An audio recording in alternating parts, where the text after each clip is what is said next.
Here's the deal, boys.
Hey everybody, welcome to Thursday. This is Unleashed Live, aka the Pickle Party, and I'm not sure how. Kenneth the Roke must be using that hidden camera that's in my studio here because I am wearing the Shut Up Wesley t-shirt. Good morning, Vietnam, or Thursday, as we like to call it. Thursday. Hey, Right. well, listen, I did correct all the audio drivers and all that, so, you know, if anything sounds off, please let us know in the chat. I appreciate that. This is what's going on this week. I actually, if you notice, I have some color in my cheeks. That's because I have a fever, and I have the coof. Not because I'm healthy. No, that's not the reason. It's because I have the coof this week, and I've been working my butt off. It was very interesting because yesterday I started working on this week's video, or Saturday's video, and so Shane covered for me, and this poor, beautiful dude worked his tail off yesterday too. So we're both feeling it today, man. Yeah, I got home about 3 a.m. and I was like, I think I'll wake up just before the show, possibly. Right. I'd like to say early happy birthday to Kenneth LaRoque, one of our wonderful members, longtime friend of the show, has a birthday this weekend. Happy birthday, Ken. What are you going to be, 35? That's what I'm talking about. 33 and change. He's actually older than both of us, but still looking good. Yeah. So yeah, it's going to be a great show. What are we talking about today? Well, we brought back some yes, getting sick is not good for my health. That is accurate. Is Shane's volume low? Let me adjust that real quick. Maybe it's me. Maybe I'm talking poorly. Oh, it must be you. Am I talking too low? Do I sound good now? You sound a little better now, yeah. Strangers in the night. Yeah. No? Yeah, I don't know. Your audio? Let me turn you up a little bit. All right, thanks. I can't do anything here, so. Yeah. Is he better now, guys? Talk, Shane? Shane is quiet. Yeah, I'm still recovering. I'm still drinking my coffee, which you normally see me. I'm like on cup number 3 or 4. I'm on cup 1 right now. Right. All right. How's Shane sound now, guys? Better, but still low. Interesting. So, I don't know. Nothing I can do here. Oh, I updated the drivers, and here we are. Apparently it does not like me. I will try to talk louder. Is that better? That's going to be awful. I can't do that. Maybe put the mic closer to your face. I mean, it's like, yeah. That's pretty good. Now it's currently 4 inches away. I can hear your buttery, sweet voice. That's my morning voice, man. It's my pack-a-day voice. Yeah, it's possible. I'm just way too loud. I mean, I could adjust myself too. Yeah. All right. Yeah. Oh yeah, sounding good. Yeah, it's weird. I don't know why you're so low. Still low. Okay. I'll just like talk louder. Is that better? How does that sound? Does that sound like normal, or does it sound like I'm exasperated? That's what I feel. Right. Let me turn you up in. Here we go. How about now? I got to swallow it. You're at 200%. I can't turn you up any more than you already are. We'll have to fix it later, I guess. Yeah, I guess so. All right. What are we talking about today, Mr. Shane? Yeah. So this is one of those rare occasions where I didn't actually make a list of everything we're supposed to be talking about today. So let's just go over it. All right. We're going to be talking about what's the truth about Kathleen Kennedy actually leaving Lucasfilms. Ooh. That's something we can talk about today. Yeah. How about Indiana Jones? Harrison Ford denies claims he's passing the baton in the Dial of Destiny. Oh, goodness. Which our video this weekend's coming out on. Joe Rogan and the Rock having a bit of a beef, man. It's two guys I like a whole lot beefing. I thought we could talk about that in our rant of the week this week. We've got some new pictures from Star Trek Picard Season 3 that the studio has released, so we'll be going over that with you. There's the possibility of a Star Trek Discovery story, although we're not fully committed to wanting to cover that. But essentially, it's like a Season 4 gag reel. I laughed through all of Season 4, so I'm not sure how they ended up with a gag reel, but okay. I thought the whole season was kind of ridiculous. Oh, the whole season's a gag reel. The whole season's a gag reel. It's like, what's up? We've got the Witcher boss breaks silence on Henry Cavill's surprise exit. Guys, I'm going to go do Superman. See ya. Right. That's pretty much what it is, right? Is that what it is? Yeah. I mean, that's right. Yeah. I mean, go ahead. Yeah. Wonder Woman 3 ain't gonna happen. It is not. What's going on? Patty Jenkins did 1984 so terribly they don't want her back. No, I don't know if that's the case. And that's why this week's segment, the weekly Superman Watch 2022 is back, because we got to talk about that. Oh, that's cool. I like that. Yeah. There's already a new Black Adam movie spinoff reportedly in development. All right. Wasn't ready for that yet, but okay. Let's see. Oh, we're talking about astronaut sex. Is this right? Mars mission may be all female to avoid astronauts having sex. Do I feel like I'm watching a Disney show right now? I feel like a Disney show. They're going to make all the characters on the mission are going to be girls. So, okay, so I guess if you send all guys, they can't have sex. What does that mean? I don't know. So wait, okay. We're going to talk about that because that's pretty much the dumbest thing I've ever heard today. It also sounds like the most expensive porno ever made. They were girl astronauts. Lesbians on Mars. Things are about to get jiggy. Jennifer Lawrence is the new Wonder Woman since she was the first female action star. Yeah, we were going to cover that, but I decided everyone else is covering it. So, it's funny you put a giant freaking robot thing in here, which the news is actually correct, but it's just funny that you use that link. Warner Brothers Discovery has announced that HBO Max and Discovery Plus will soon be merging, and we'll tell you what that's going to be called. And I'll give you a hint. It's the name of the child that Brian never had if he had a boy would name it. Okay. Max? If you know that's a back cut. That's like a deep cut. That's like a pretty deep cut, right? Yeah, if I ever had a boy, I would name him Maximus Powers. Middle name Powers. That sounds like an Austin Powers character or something. Maximus Powers. The third. I would put the third on there just for fun. He wouldn't actually be the third. Right. The Powers the third would be his middle name, just to mess with people. They'd be like, what is your name? God, I hate your parents. Yeah, and of course we'll have the weekly Terry, and we're going to be talking Willow, which is not on this list because it doesn't need to be because we saw episode 3. So let's get ready for that. Yeah, all right. So that's it. Before that, I do have a little video of the week action I thought that I would share with you guys. It's pretty hilarious, and it's short, but I wanted you guys to see this. So check this out real quick. Hopefully you guys can hear it okay.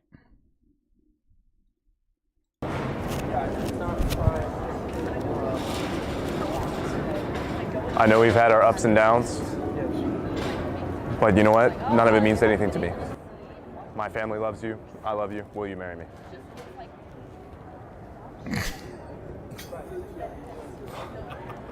Thank you so much.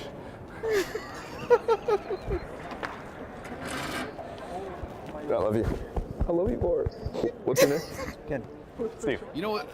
That's Nice to so meet you. funny. All right, That was not set up, dude. That was actually he totally caught that guy off guard. Right, yeah, that's why the the post says, "Bro, pass the vibe check." He just walked up to some random dude and proposed with a ring pop, and the guy was like, "Absolutely, thank you, I will."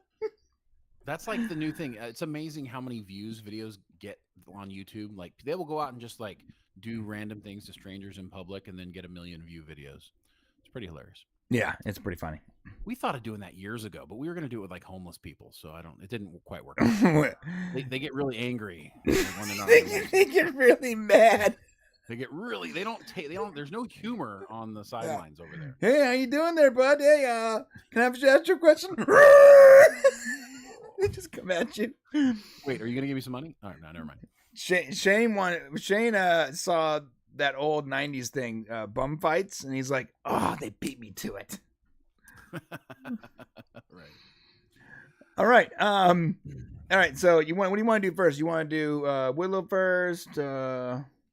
Let's do Willow so we can just like get that out of the way. Wait, what do we have on the thumbnail? We can't do Willow first. Oh, it's right. You're right. We should talk about Crusher. Oh, you know what? Let's do. No, really? Let's do Indiana Jones. Yeah, because I'm not ready for the weekly tear yet. Okay.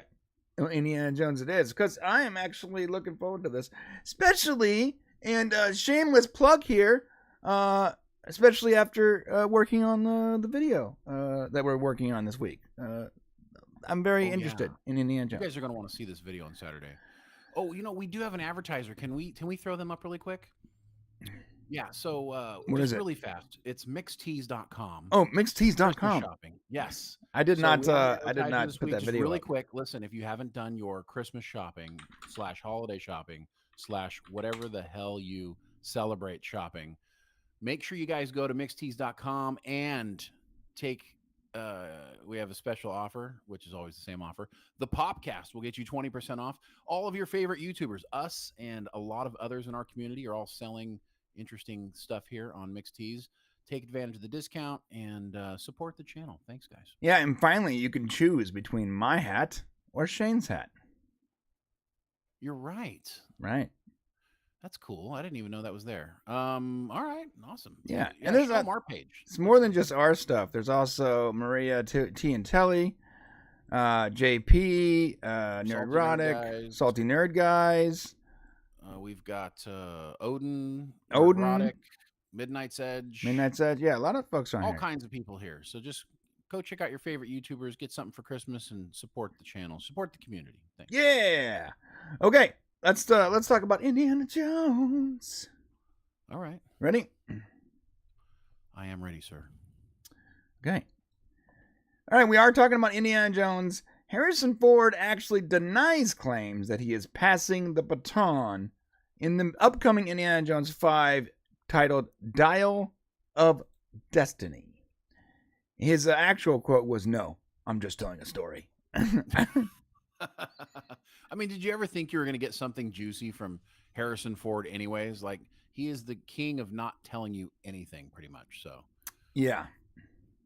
Other than, "You can kill off my character, please." Right.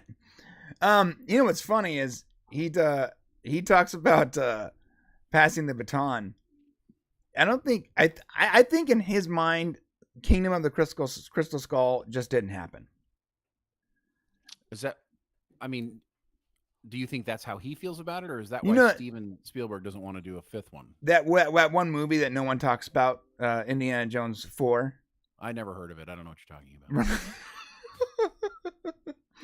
There are no aliens in Indiana Jones. So this movie came out, and remember, Shia LaBeouf, whatever, the skinny version of me, was like, he was playing a character that was like Indiana Jones, possibly, I guess, Indiana Jones' son, or maybe it was. I don't remember exactly. Yeah, he was like young Indiana Jones, right? Wasn't that what it was? He was like a little street thug that went on the adventure with Indy, and at the very end, Indiana Jones, his hat fell off, and Mud, I think his name was Mud, Shia's character, went to go pick it up, and he's like, "Not so fast, buddy." Yeah, that was great. And here's the deal. Like, that movie actually had some really cool moments. that moment in particular was good because it was almost trolling fans because everyone was assuming that Shia LaBeouf was going to take over as Indiana Jones because, Harrison Ford is 137 years old. Right. And what actually happened, though, was right when that moment was going to happen, everyone was geared up for it. Harrison Ford was like, nah, bro. And he grabbed it. So that movie was a bad movie. And that's why everyone acts like it didn't happen because it just doesn't add anything to the franchise. It only detracts, right? Mutt. Was his name Mutt? It was Mutt. My bad. Stupid name. Mud. Stupid name for a character. Anyways, so the reason people act like it doesn't happen because it actually detracts from the franchise. It detracts from the lore of Indiana Jones. So most people just go, you know what? It didn't happen. Almost the same way we feel about Star Trek Discovery, where we're like, what? Star Trek what? Right. Oh no, that was a fever. That was a Spock fever dream, and that didn't actually happen In an alternate universe. because Klingons don't look like that. We've all established that. And what's really funny is the Star Trek franchise themselves establishes that. So we've tried to explain it. We tried to go, well, maybe it was like a small sect of Klingons. But when it gets to the point where it's impossible to explain, the easiest thing is just to be like, well, it didn't happen. Right? Right. So Star Trek 4 didn't happen. So what we're going to see is we're seeing Star Trek 5, but the studio mistitled it. It should be Star Trek 4. I'm sorry, Indiana Jones. We're about to see Indiana Jones 5, but the studio mistitled it. It should be Indiana Jones 4. Yeah, and I do have a bone to pick with this Dial of Destiny thing. Right. Because they don't typically... I don't believe they name it. I guess they named it, the Temple of Doom, right? So, Indiana Jones and the Temple of Doom. Right. Indiana Jones and Raiders of the Lost Ark. Crusade. Right. Indiana Jones and Raiders of the Lost Ark. This is very specific. Indiana Jones and the Dial of Destiny. So they're actually speaking about like the thing that they're going to be doing. It's not like Indiana Jones and the Ark of the Covenant or Indiana Jones and the Holy Grail. You know what I mean? Well, we assume that the thing is actually called the Dial of Destiny. Oh, that's a good point. It could be a different name. So maybe it's a dial under a different name, which then I guess it would make sense. Right. I was actually talking to someone else about that too. I'm like, we don't actually know what the thing is called. I mean, we know that they're pretty much basing it on the Archimedes. I can't say the word. That mechanism. We don't know for sure, but it looks like that. It looks like, right. It looks that way. Which is, to be clear, thank you. That is what the Indiana Jones franchise does. Like, listen, guys, the Ark of the Covenant, that exists at some point in history, right? We don't know if the Temple of Doom exists, but I'm sure a Temple of Doom existed. The Holy Grail is a myth, is sort of an article, an artifact that people believe exists, or maybe didn't. We don't know. And honestly, the Kingdom of the Crystal Skull is sort of like Crystal Skulls exist. We have those. Shane actually knows someone that has one. That's weird, man. Which we is talked about that story. It's so weird. On that. Yeah, maybe later we'll talk. Maybe in the member section. In the member section, we will talk about how Shane actually knows someone that has one of the actual Crystal Skull artifacts. When he told me, I was like, "Wait, when you talking about the movie prop? No, and one of the actual Crystal Skulls." It's an acquaintance thing. It's not like buddies or anything. Right. He's not going out much. But here's the deal: Indiana Jones does that. They take an artifact that they've known for a long time, that has some kind of myth to it or some kind of like, mystery, and they make an Indiana Jones movie about it. And the books do the same thing. Indiana Jones and the Lost City of Atlantis. Indiana Jones and I don't remember all the movies or the books, but they basically do the same thing. So when I saw the Dial of Destiny, I'm like, okay, so this works, assuming that it's not just like a direct, the Ark of the Covenant, Right. Anyways, on to his exact statements. They actually asked him, an interview, a Collider interview. They asked him, "Are you really ready to hang up your hat this time, and are you passing the baton?" And Harrison responded with no. But he also kept his answer elusive and enigmatic, saying, "No, I'm just telling a story. You'll see. I hope you like it." Which is the right answer, by the way. Right. You know, listen, as much as we all love to search for spoilers and completely ruin movies for people, actually, I hate it. I don't like doing it, but it is part of what we do. There's a part of me who understands that they're trying to protect the fans. They're really trying to protect the experience. Right. The director, you know, and all this weird stuff that Mangold is like he wants to like get in front of people. He wants to like punch people in the face. Right. He really has this really like he has this tweet from like a long time ago where he's like, I'm going to be dealing with misinformation and I'm going to be right in their faces. I'm attack, full attack. And I'm like, bro, you're a director. Relax. You know, it's like, but he really has this like aggressive tendency, but Right. not because he wants, you know, not because it's anything really so much for him. It's really for the fans, right? But it's also, you know, a response to all those people who put out misinformation. And Right. I think someone earlier mentioned something here about, Doomcock was right. The old Yorkshire geek. Doomcock was right. Maybe we'll see. Possibly not. I want to address this real quick, Brian, if I can. Really, really quick. So Doomcock's putting out a whole bunch of videos right now because it's like hot and sexy to put out Indiana Jones videos now that the trailer's dropped. Right. But here's the thing. Everyone needs to keep receipts because everything that Doomcock's talking about is very salacious, and everything that we've looked into, it just doesn't seem like that's what's going to happen. Now, right. I will warn everyone this, and when we talk about this, and this is for all YouTubers or social media people, if you go out there and you make a bunch of claims like this is what's going to happen, this is going to happen, and who knows, anything could happen in this movie, and then they don't do it. The one thing I don't want to hear you say, I do not want to hear you say they reshot everything. They retconned it after we let the world know the truth. Right. I don't like the fact that you're right no matter what. And there's too many people out there, and Doomcock included, even though he's entertaining, that kind of claim victory whether or not they're right or wrong. And we just need to remember that if we're right, we're right. And if we're wrong, hey, we got it wrong. And that's the best we can really do. Yeah, and if you've been following us for a while, we're wrong about a lot of stuff. Yeah, I mean, a lot of it's theory thingy. Right. The difference between us and other YouTubers, and no names mentioned specifically, is that they say this is what's going to happen and this is how you should feel about it. Right. And they tell people that. Now, we've done that with one show because we've seen that show.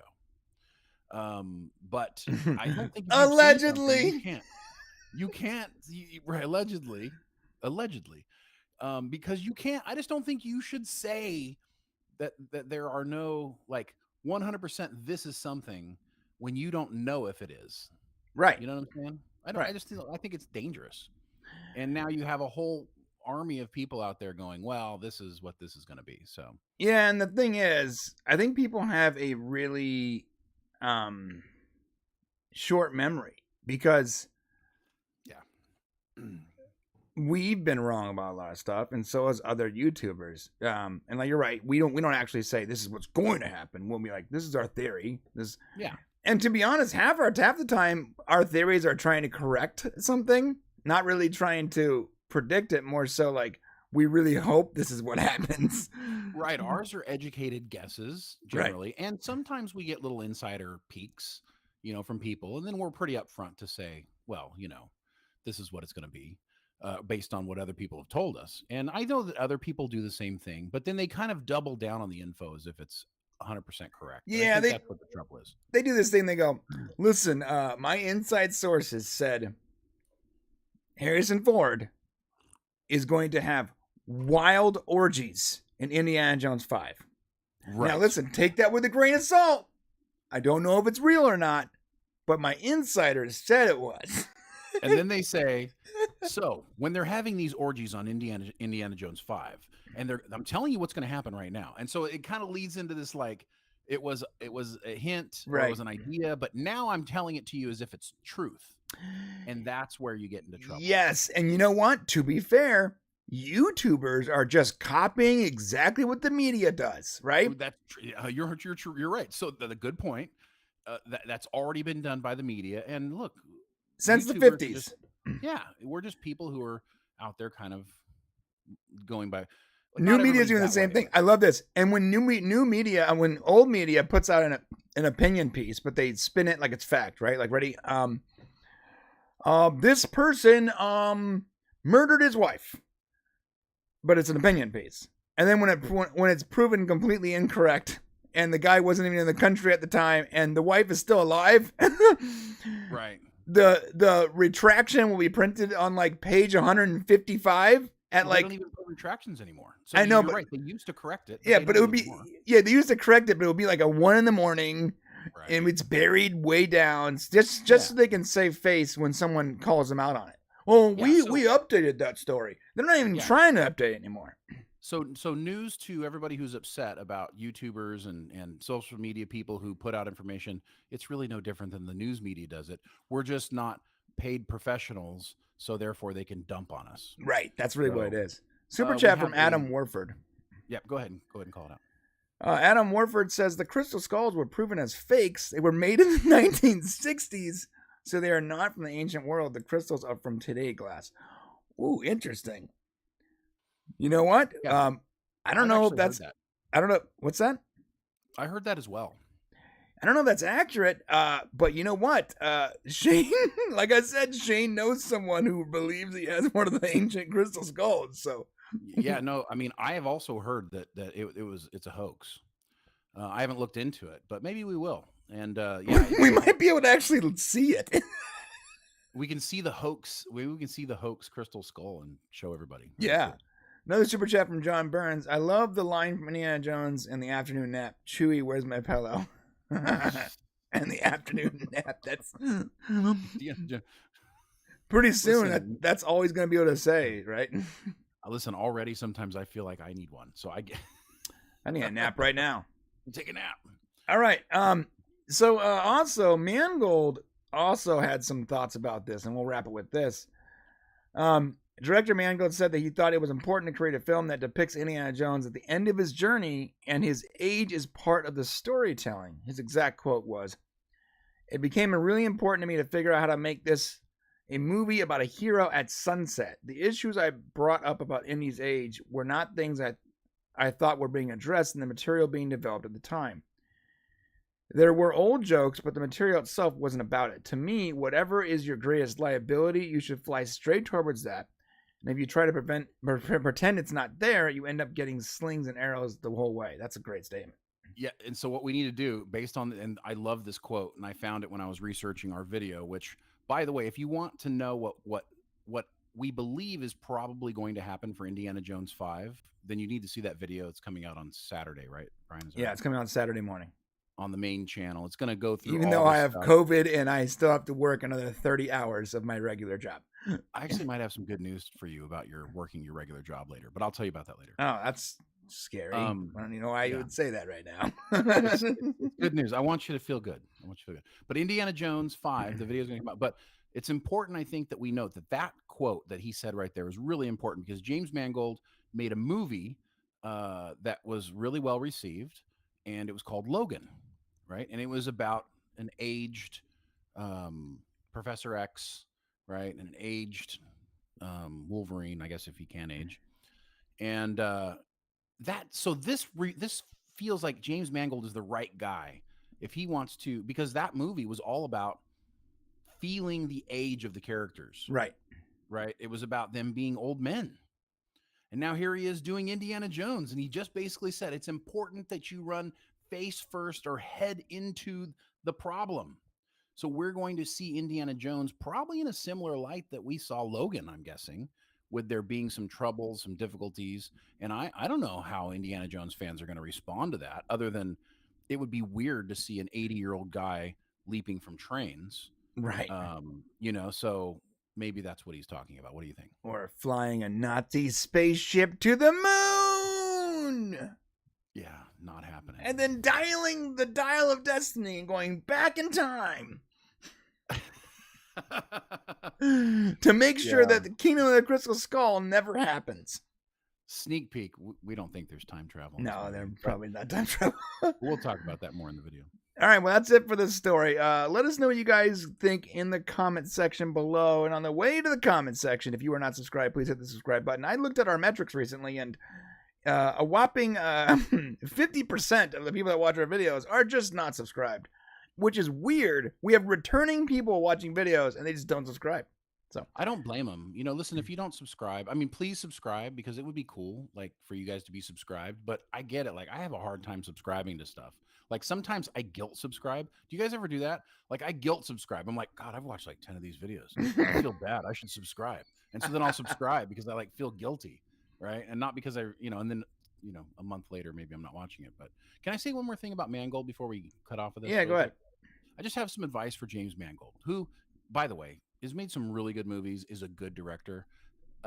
There are some people that just should not speak out a whole lot on social media. And I would just say to that guy, Mr. Mangold, stop punching down at regular people out there on Twitter who are maybe possibly criticizing Indiana Jones because they're afraid, because Disney has screwed up so many things, and they're afraid that they're going to also mess up Indiana Jones. So just remember that you're worth $20 million, and most of us are not worth very much. So be cool. Right. Not that you're going to see this, but be cool. Yeah, not that you're going to see it. Yeah, what's funny is we have friends, the Salty Nerd guys, and Matt was beefing with Mangold, and it was like, if you look at Matt's tweet, it wasn't even like mean. It was just like a statement. Well, and that's a good. It had nothing to do with Mangold. What's funny is Mangold. Most people didn't even know he was directing at the time when that came out. Right. He didn't know he was the director. So he was like, hey, Harrison Ford's old, Kathleen Kennedy, what? Steven Spielberg isn't directing. You guys make your own, and then Mangold like came off the top rope with his elbow, dude. He was like, I'm going to destroy this guy. And came off the top rope. I love that rep. Dude, he was like out of control. It's Mangold in the corner. All right, well, that's it. Hit that subscribe button in the comment section. Let us know what you guys think about this Indiana Jones 5. All right, we got a super chat from John Burns. Go ahead. Shane to Brian. I have some good news about your job. Just before dropping the hammer on Brian in the Popcast. Explodes wrestling match. You've been fired, Brian. I just have some news for you. No, I'm just kidding. Damn it. You know what's funny is we're not doing Patreon anymore, but when we were, because Patreon's horrible. If you are supporting Patreon, you should not. But there's so many reasons. So many reasons that if I say them, we'll get demonetized. Oh, all right. Well, we're not on there, but no, yeah, we're not. Like I said, so we left Patreon. But before we left Patreon, we had all these tiers, right? And we thought it'd be really funny if we put like a really crazy tier. It's like $1,000 tier. Right. And we would send pictures of Shane and I Jello wrestling. No, I think we said we would Jello wrestle at their location. Oh yeah, Jello. It wasn't pictures. Right. Yeah. And we thought it was just a joke. No one would ever go for it. And no one ever clicked on it. But we realized that it's not so much a joke. When someone did sign up for like a $50 tier and then they asked for pictures of me in my underwear. Right. Yes. And it wasn't even a joke. With a straight face. This is what I require for my membership here. Yeah. It was a weird situation. So be careful. There are people out there with way too much money who will ask, will pay for weird things.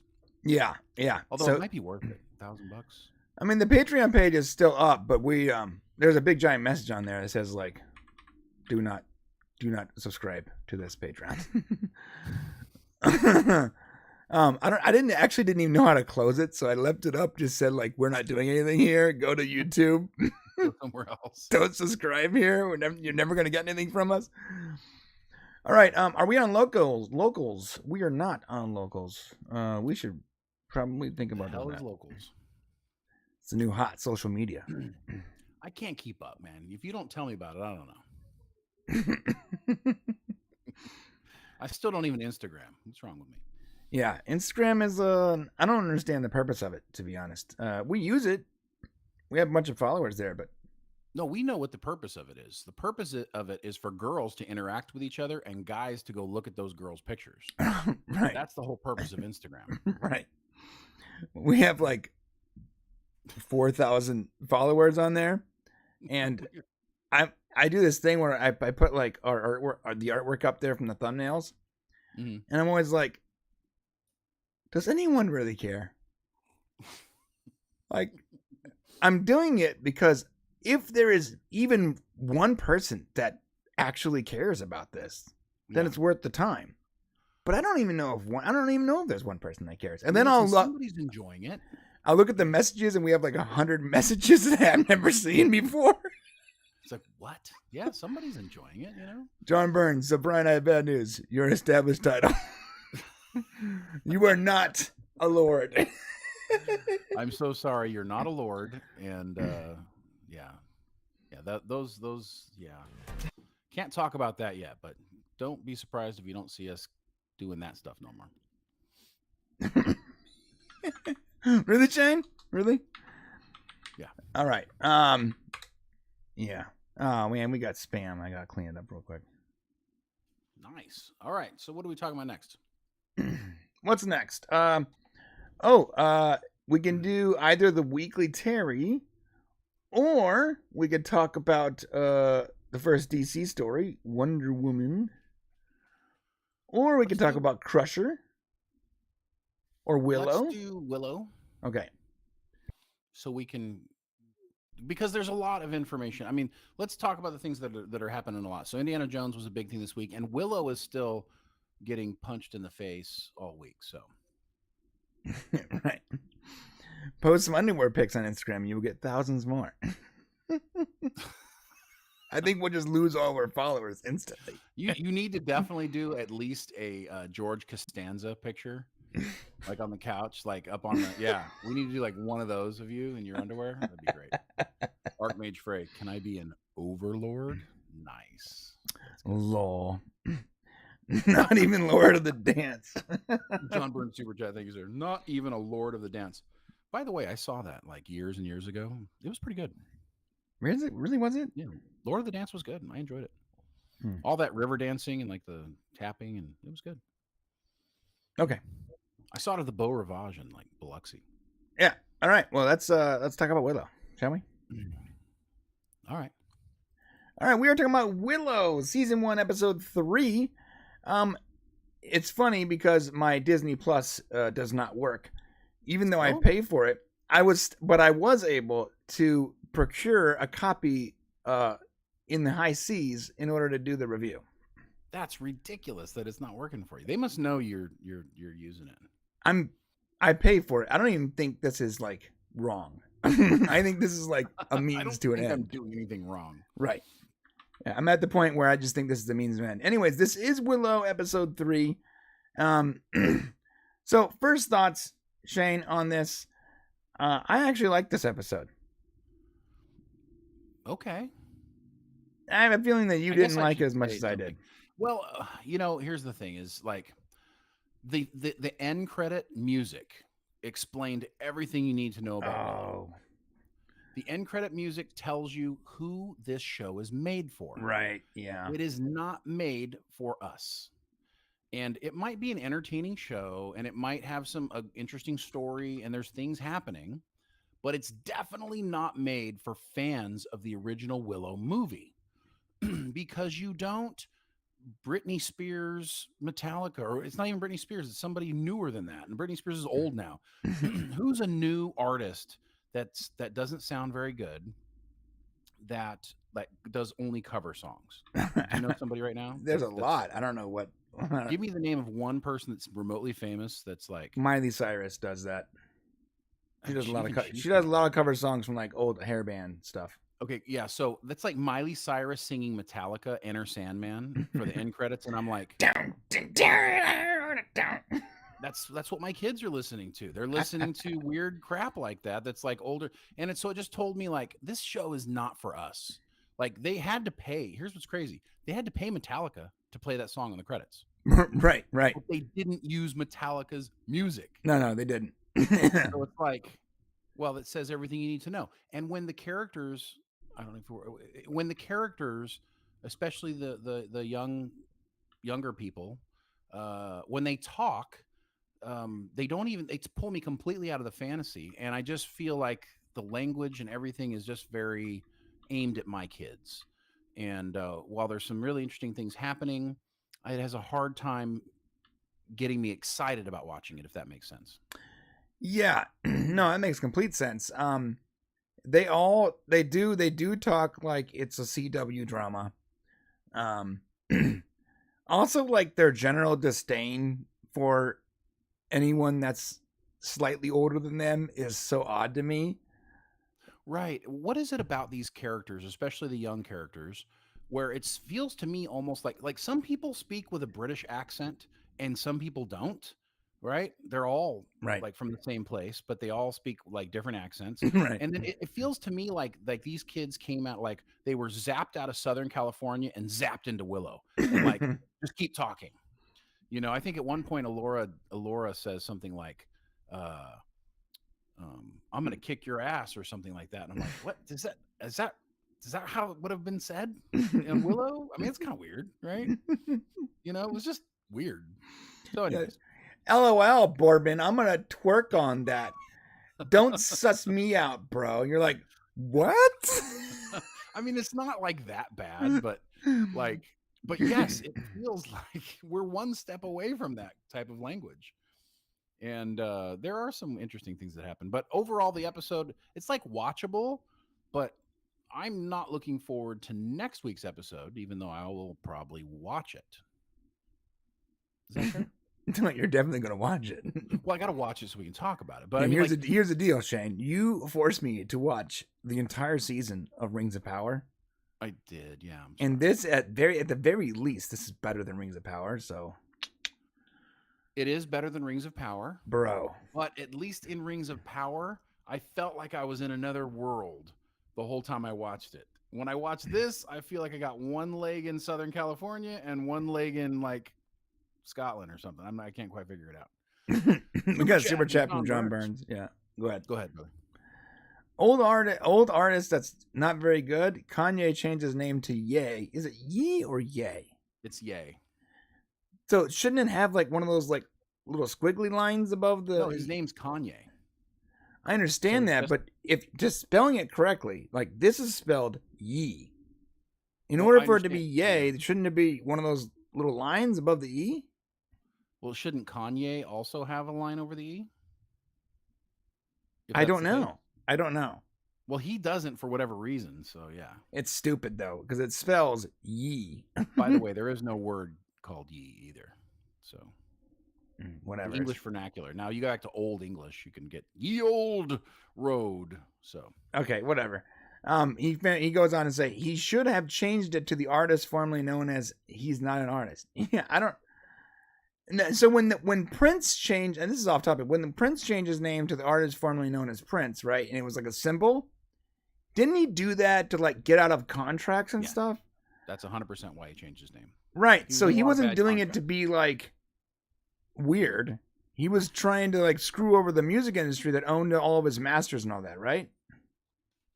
That's exactly what it was. Right. I think a lot of people didn't know that though. They were like, he's just a weirdo. Kanye may also be doing the same thing. Someone said that too. Someone said that he just wants to get out of all of his contracts. Yeah, but the problem is the way he's getting out of all of his contracts, nobody may ever give him more contracts later. So anyways, we're talking about Willow. I'm sorry. Yeah, you're right. That's not the way you get out of your contracts. Is not saying you like. It's not to like invoke the name of the mustached helmeted guy from World War II. That's the wrong way to do it, yo. Or yay, whatever. Okay, back to Willow. All right. No, you're totally right. My first criticism too is this assault cuirass. Is that what it's called? A cuirass, yeah. It's funny because it actually resembles an item like to a T. It resembles an item in Dota, in a video game called Dota. It's real popular. Yeah, we've never heard of that before. You always, every time you talk about Dota, you like describe, like you say, Dota. It's a video game. It's like everyone who knows you knows that you. Yeah, but people that might watch this might not know what Dota is. Look it up, guys. Look it up. Dota it's a Defense of the Ancients. It's a video game. It's been around for a very, very long time. Anyway, there's an item in the game that you can purchase for your character, and it's called an assault. It's what you'll find Brian doing when he's able to at some point in the future. Yeah. In the future. Working. I haven't played for like a long time. Yeah. Anyways, there's an item in the game called an assault cuirass, and it's funny because I'm looking at this and it looks exactly like, and even this little like device that she uses to key it, it's the same color, and it has it's almost like someone confused as to whether these characters were boys or girls. Yeah, I didn't know what gender this character was. I thought it's like this character was related to the other character. Kind of looks feminine. Was the other character a woman? Like the one, if you back it up like a second, is that a man? See, I'm just confused. I can't tell whether the gender of either one of these, because you just said woman. So I know. I thought this character was related to the woman from the present time, played by the actor I don't like, whatever her name is. I mean, the hair kind of looks like it, but this device is interesting because it's infused with some sort of energy where you have to be good in order to wear it.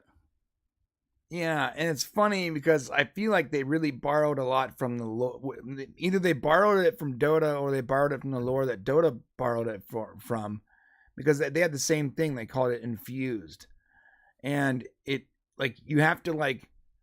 It's very interesting. It looks the same, has the same vibe, has the same color scheme.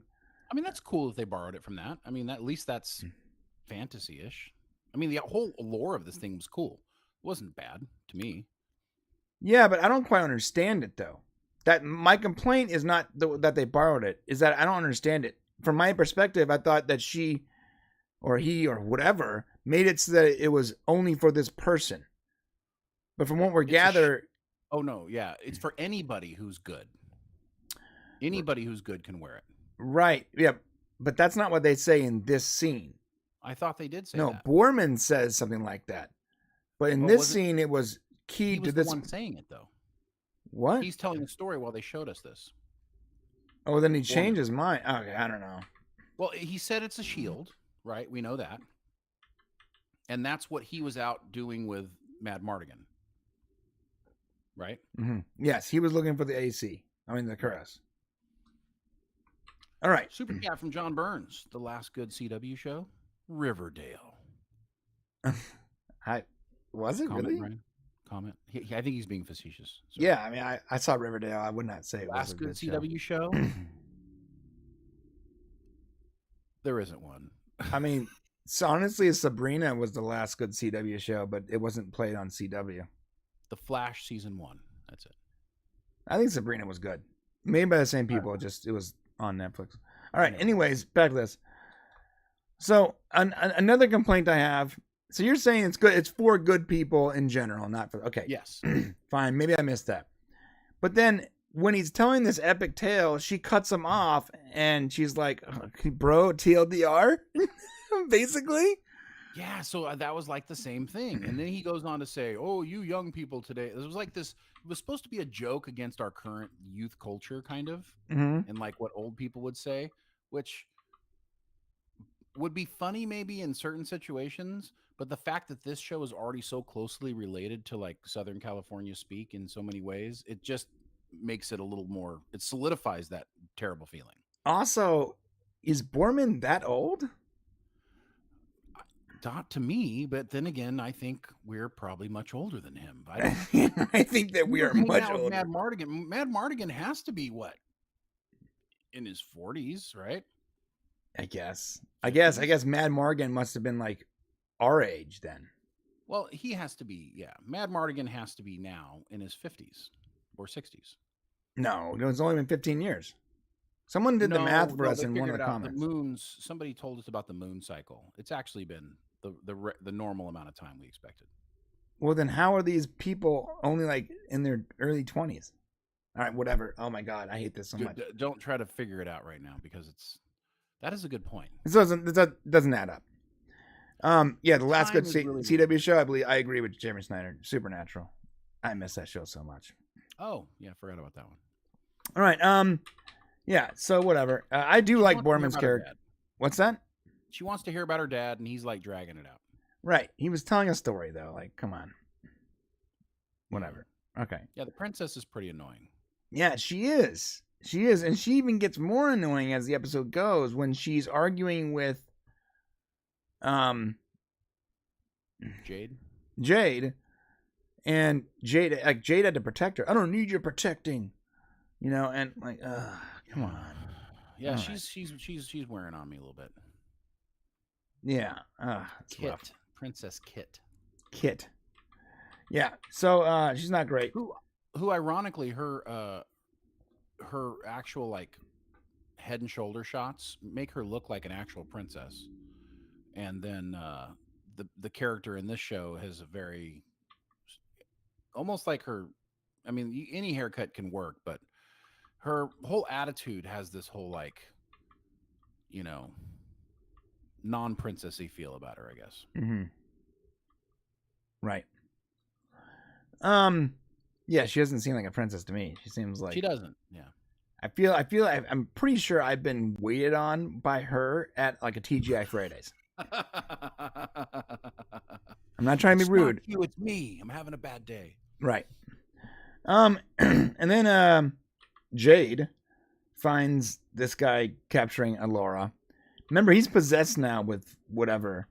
And you're gonna have to when we get to the end of this, you're gonna have to tell me exactly how he became unpossessed, because I think it was a temporary thing because of Willow's magic. Because it was coming back. That's why she had to kill him. I see. Oh, spoilers, guys. My bad.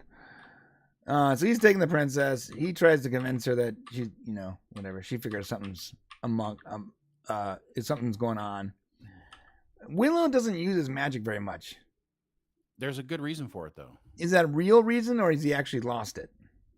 No, I think he has a limited amount of magic, which actually makes sense. I mean, it's like in D&D, wizards can't just use magic all the time when they want to.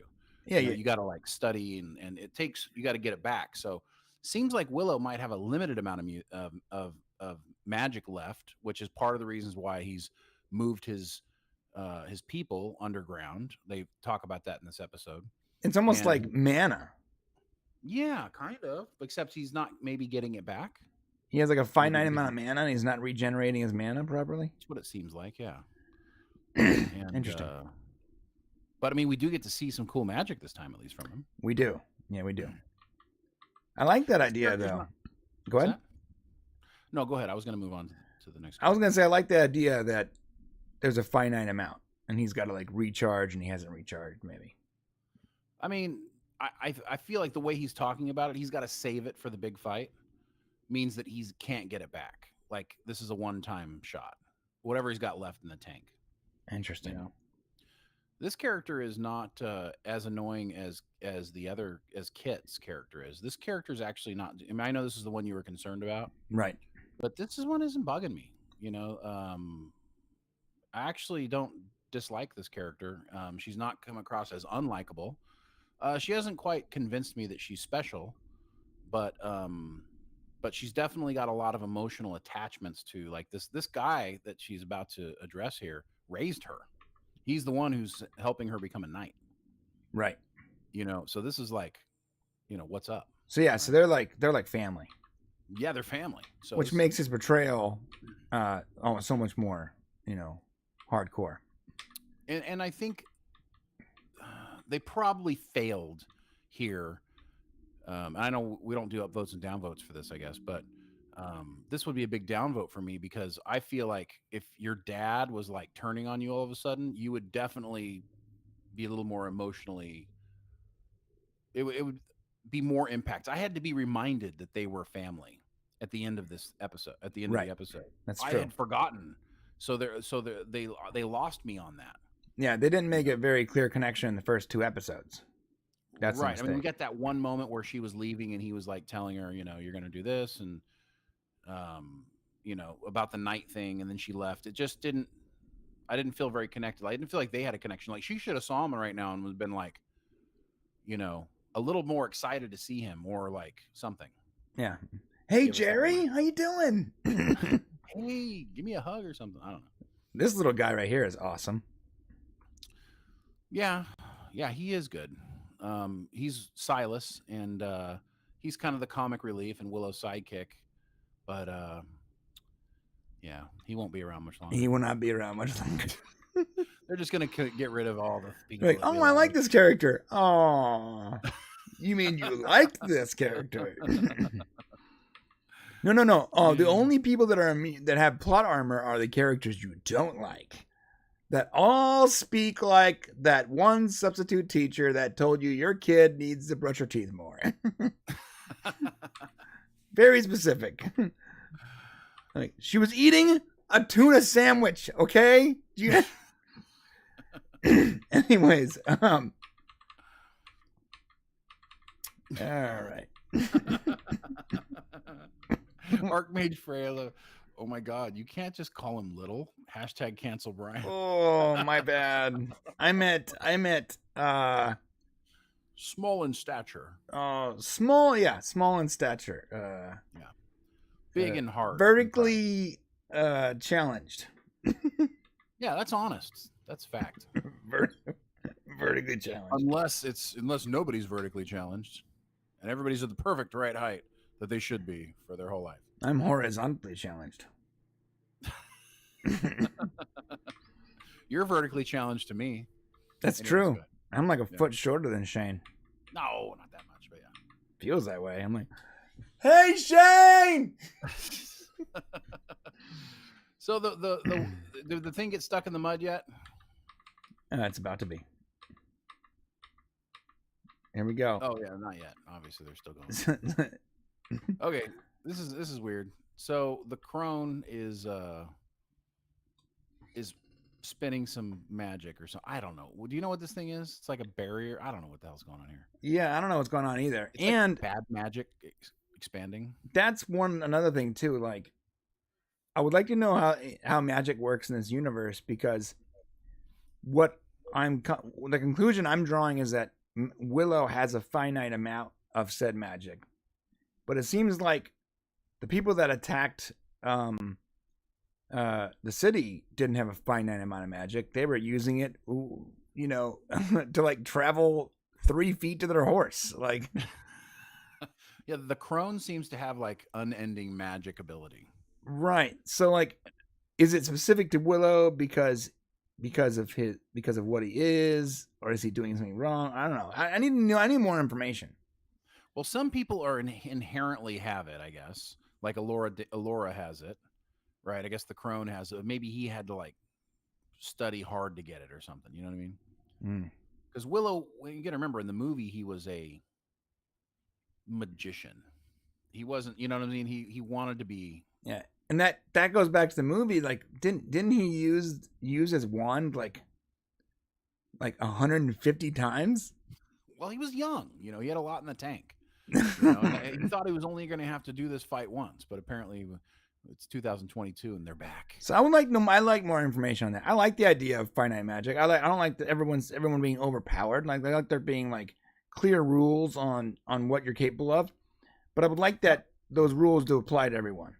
We should write that movie or that show. Like, seriously, like an entire entire culture of magic users that are born with a certain amount, and like this whole strategy is to save your magic for certain things and the way people have to use it. Oh, that's a great idea. Tank.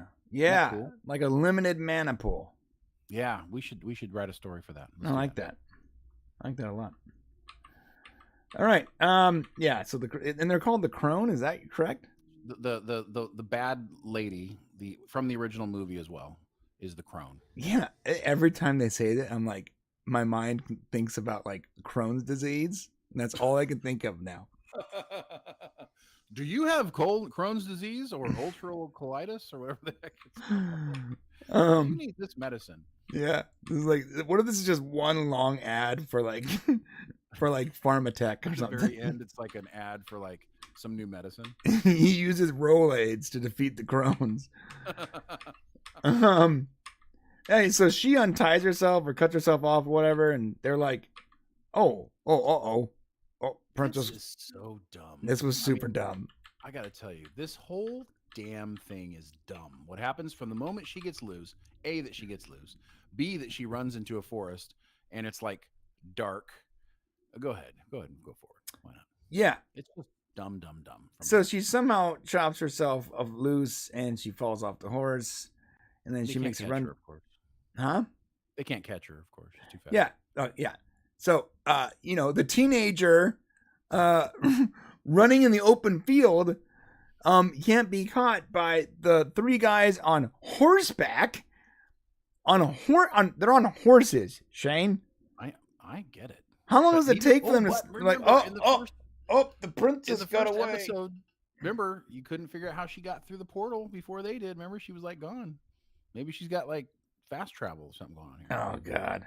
Oh, no more fast travel. Like, let's stop doing that, please. I mean, she's special, but what's dumb is what happens next. Well, so they stop and they like look back. They're like, oh no, the princess has escaped.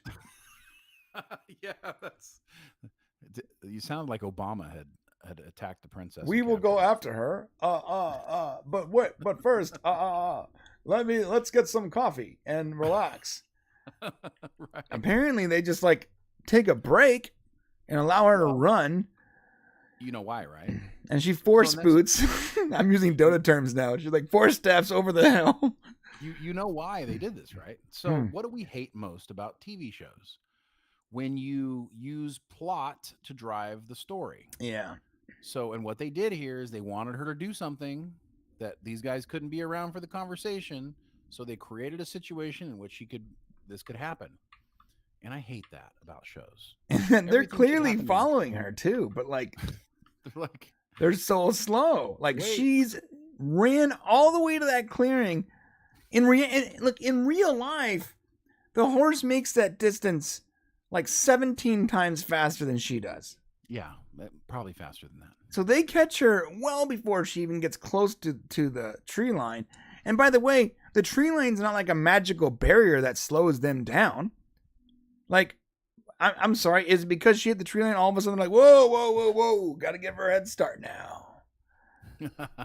Like, I don't get that, man. Yeah. So yeah, the wheels off. This shot was sort of cool. I mean, it was intentionally created so that this can be a screenshot for like the thumbnail on the Disney Plus thing. Definitely done that way. I mean, it was fine. I mean, you got to have some camaraderie between the characters. Like, this is one of those like team building moments, and you do have to create chemistry between all the characters that makes sense. And they haven't done a good job of doing that really yet. So I was okay with that. Yeah. Yeah, it's fine. So they got to fix the wagon. And they actually start giving Willow a hard time. They're like, I'm not sure. Why don't you just use your magic? Well, that's been the whole thing the whole time, right? Right. Super chat, Adam Wolford. We all know when wearing a dress, you run faster. Oh my God, is that true? Yeah. Well, of course. You don't have the dumb friction of pants rubbing against your legs to slow you down. So what you're saying is if you were naked, you'd run even faster. No, I would be distracted by something smacking my leg. Although when I was a kid, I did believe running barefoot, I was faster. And I found out one day running against people with shoes on that was not the case. Well, actually, technically, running barefoot over... What was that, bro? I think a mosquito just landed on my arm. Like, who's in the room with you? That was so weird. I think if you're running barefoot over a specific terrain would be faster. Like if you have more contact with the ground and you can feel what's going on. I could see that being a thing. Well, in an actual running race, I found out in your socks on asphalt or whatever the heck you run on versus someone with shoes, yours definitely slower. So. Right, especially the shoes that have the pump up tab. Don't forget. We didn't have those back in the day. Don't forget if you have the pump on your what is it called? Lip? What is that? on the tongue of your on the shoe. tongue. If you have a pump on the tongue of your shoe, this is science. You can pump it up and run faster and jump higher. Absolutely not true. That's science. So dumb. Like, where's the air coming from that you're pumping up? Anyways, go ahead. I still don't know how those shoes worked. Were you just pumping nothing? I don't know. There was like, I still don't know. We need to charge an extra $50. That's how you. We need to do like an Air expose Jordan. You pump the air into the Air Jordan. on how those shoes with the pump works, because I want to know. They don't. Well, then there needs to be a class action lawsuit. If I spent a lot of my youth pumping up the tongue of my shoe. All right. There are no shoes to make you run faster. Now, those people that don't have legs and like have those like metal contraptions that make you like run really fast, like springs, whoop, whoop, you know, those people who people who don't have missing a leg. You know what? Like those guys can run fast, dude. Yeah. So like you're totally right. Whenever I see the people that have mastered their prosthetics, my first mind is like, oh, I wish I could do that. And then I'm like, oh wait, I have to lose my legs. Oh, that's a hard one. Super chat, Adam Wofford. Why? Yes, you be like the Flash, super faster. There you Right. go. Pump. Look, Mom, I'm fast. Thank you, Adam. Appreciate that. All right. Break in humor, which we needed. Yeah, so this is when they have that stupid CW conversation when they're like, "Oh, listen, you don't have to protect me." And she's like, "Yeah, I do actually." And she's like, "Yeah, but I'm better than you." And she basically said it was that. done badly. Like, Yeah. it felt weird. It's like these guys are supposed to be friends or whatever, and it's like there's supposed to be like this moment where she basically, I guess, stabs her in the back by letting her win, like when they're fighting. I just don't know what the purpose of this was. Yeah, it was stupid. It was really stupid. There's no purpose of this conversation, really. Yeah, it had no purpose. Will this review have more tangents than Quantum Leap Jewel State? Possibly. Oh, so by the way, this episode didn't have any gay stuff happening at all. No overtones. Yeah, I was really disappointed. I mean, but my point is like, if they're gonna forward their relationship, I don't know. It was just kind of like weird. There was no point for this conversation. Like, well, I mean that and this retroactively proves my point to last week when I said this relationship wasn't necessary. It didn't add anything to it. So if you're not going to continue to explore their relationship, then what's the point of you introducing it? What's the point of introducing anything that you are going to leave just floating out there? Right. Every scene, if you're going to introduce that relationship, you're right. Every scene has to have a little bit of that heaviness in it. That there must be there. Every time you have a scene in anything you do, there needs to be a point to the scene, a consequence, right, a reason for it. And you need to keep the audience hanging on the edge of their seat for everything that happens. This happened. You're like, okay, why is this important? And then you're like, oh, it's not. Okay, move on. Right. Like when we built up that whole moment in The Last Jedi, when we're going to hand the lightsaber to Luke Skywalker, and you built it up for an entire movie. We're like, everyone's waiting for that moment. And she finally hands Luke Skywalker the lightsaber. Right? And he's like, and he throws it away. That's like the one time I could have punched Ryan Johnson in the face. Like that thing alone, I just wanted to punch him in the face. And I don't like to punch people in the face ordinarily, but I really wanted to punch him. Why are you wasting our time? Why did you do that? Like an entire, like the whole point of one of the movies was that lightsaber. And it was just like, they threw away their own movie. It's so stupid. That was the moment in the scene. That was Ryan Johnson going, when he's writing the script, he's like, how can I make sure, I want to let everyone know when they're watching this movie that I don't give a shit about that last movie. Okay. Perfect. We'll just have them throw the lightsaber away. There you go. Right. Doesn't work. Got it. All right. So, and they have this long, look at this. Jeez, like this is a long scene, bro, about nothing. I mean, it's supposed to be about trust and how about I'm protecting you, and now we're going to go off on our own separate ways, and I'm going to pout about it. It's just a lot of CW stuff going on here. And then, of course, off screen, they get the wheel back on the wagon. Oh yeah, And they're all exhausted right. because this issue. I find it hilarious that the big giant guy is exhausted next to the 3'5" guy who's also exhausted. I don't know. How does that even work? No, it's great. Borman brings a lot to the He does. show. Yeah, it was really funny. Even the weenie kid here does. Kind of like him too. Yeah, I actually like the weenie kid. Yeah, he's Yeah,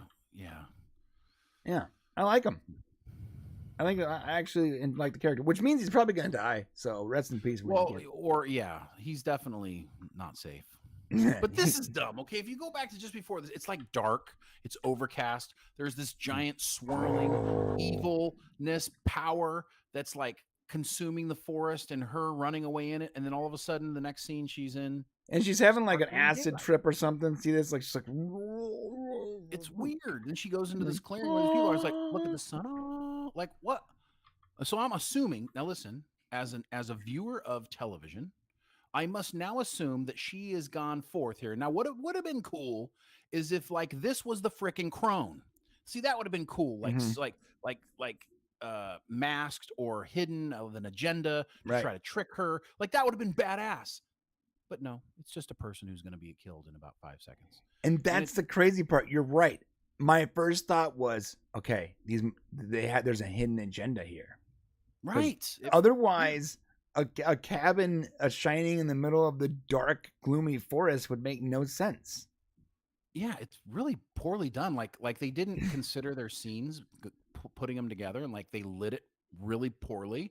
Like these people are completely unaware that evil is consuming the forest that they live in, and they're just happily drinking their coffee or having their little moment here, whatever the hell's going on. Chopping and of course, wood. they don't believe who she is at first, and then all of a sudden they instantly do. Oh yeah. The second she talks about her mark, they're like, "Oh, okay." It was weird. You're right too. It's really yeah. I'm sorry, Yorkshire Geek. This is a good point. I don't know why they're wearing denim. It's very odd. Yeah, that's true. And they're wearing like combat boots with metal straps. Like it looks like these guys are from like, I don't know, Ohio, 1985. Like it is weird. The costuming is strange, but even more weirdly is the fact that this woman is obviously a better swordsman than the trained knight of the queen with her axe, and so she defeats the evil when he gets there. But because he's not really dead, he stabs her and kills her. Like, what was this buildup? We'll follow you. We'll to our death, and then she dies. Yeah, this is really a really like huge waste of time. It was because terrible. you introduce these two characters and you go out of your way to go to enamor us, or at least attempt to enamor us with these two characters, right? And their loyalty and their like bravado and their skill and all that, and even their comic relief, and then you immediately you immediately kill them off, which we're gonna get to. And you're right, their costumes make no sense at all. Like, right? You know? That's a good point. Yeah. Why would you write this into the scene? This is very amateurish. Yeah, it just doesn't work. You're right. And you know what's funny is that you're right. Everything I was complaining about before could have been an empty complaint had this been an illusion and not just a complete waste of time. Interesting. All right, yeah, so it's just a total waste of time. What was the point? We're gonna get back to those characters in a second. Let me burn through this for like a second. Yeah, let me burn through this. Also, waste of time. So they go their separate ways. I don't know why. I still don't know why they went their separate ways. I don't know why either. But like they're gonna look for the ace, the Kuras, right? Right. They're looking for the shield, which the whole group hasn't talked about yet. By the way, it's not a shield. So it's like a breastplate or something, right? Well, he called it a shield. Oh, all right. That's what he called it. All right. It could be a shield. It is. It probably acts as a shield, even though it goes into the whatever, you know. So, but here's the point. Did the whole group ever talk about that? It was him and her speaking about it separately. You're right. Yeah. So now They're all on the same page? I guess. We don't share that with the audience? We don't. That's not important. The audience doesn't matter. They just let them figure it out. You know? And then like the scene goes from like literally like, and remember, they're very close to each other in proximity. It's like really, really dark and like really, really light. It's really weird. Like they are right next to each other. They are like that is a production mistake. There are a few. They're at most a few city blocks away from each other, and like you have this and that. Like look at the color grading. Like Jesus, it's completely different. Although that meat stick she's eating looks delicious. I'm not gonna lie. Somebody's hungry. Starving. All right. And they show the mark, and they're like, "We're gonna follow you forever until we die with our Levi jeans." And then zombie guy shows up, and they're like, "Oh, you ain't getting her, boss." I'm like, I don't understand what her accent is. It's so weird. And she gets her axe, and she defeats the swordsman like no big deal. This is so stupid. Oh my god, this is dumb. It was weird. I mean, yeah. She literally just like, but he's undead, so of course it doesn't hurt him. And he's like, almost, and then she looks back like, "Yeah, look who I did," and then he just stabs her. It's like, come on. She's literally wearing like Levi jeans. This is like stupid. Like I wonder why this scene doesn't make any sense. It looks like you got like a guy, a lady from like Riverside, California, fighting with a knight. What's weird is this actress. She's in quite a few things. She's in Ted Lasso and a few different things. I love her in Lasso. It's like the reason why they put her here is because like she has some acting clout, and so they gave her a scene, but it's a completely pointless scene. Right. Like we already know that Alara, we already know that Alora is who she is. She doesn't need to be convinced. She already knows who she is. She believes it. What did this person do for her? And right back to Gloomy. Yeah, she did nothing. Nothing. She did nothing. Right, nothing. Didn't forward the character. Didn't forward the story. She just died. She just died for no reason. Okay, and now they go into the gloom. And back into the gloom. Yeah. Only this house is, and she drags the other lady, who's apparently the other woman was speaking for her because she does not feel the same way. She is terrified. We'll follow you to our death. She's like, what? What was that? I'm making coffee. I don't know what you're doing. Yeah. All right. Then they go back into the fog of war, which I'm assuming that's what it is because I'm seeing a lot of Dota references right now. And the bad guy zombies gonna show up, and she's gonna run. And they're like, let's talk about another dumb thing here, okay? Yeah. The lady runs away, who's completely inconsequential to what their goal is, right? And she's already far away. Like they're gonna chase her down and stab her. Right. Like she's absolutely no threat, no purpose. It means nothing for her just to run away. But because she's like, no, let her live, and I will go with you willingly, and then they just kill her. And I'm like, well, so and let me blow your mind a little more, Shane. I'm pretty sure that lady was running faster and farther than Alara did when she fell off their horse. But they were able to catch her. Good call. Very easily. She didn't have the Speed Force boots, dude. She didn't have the Force boots, right?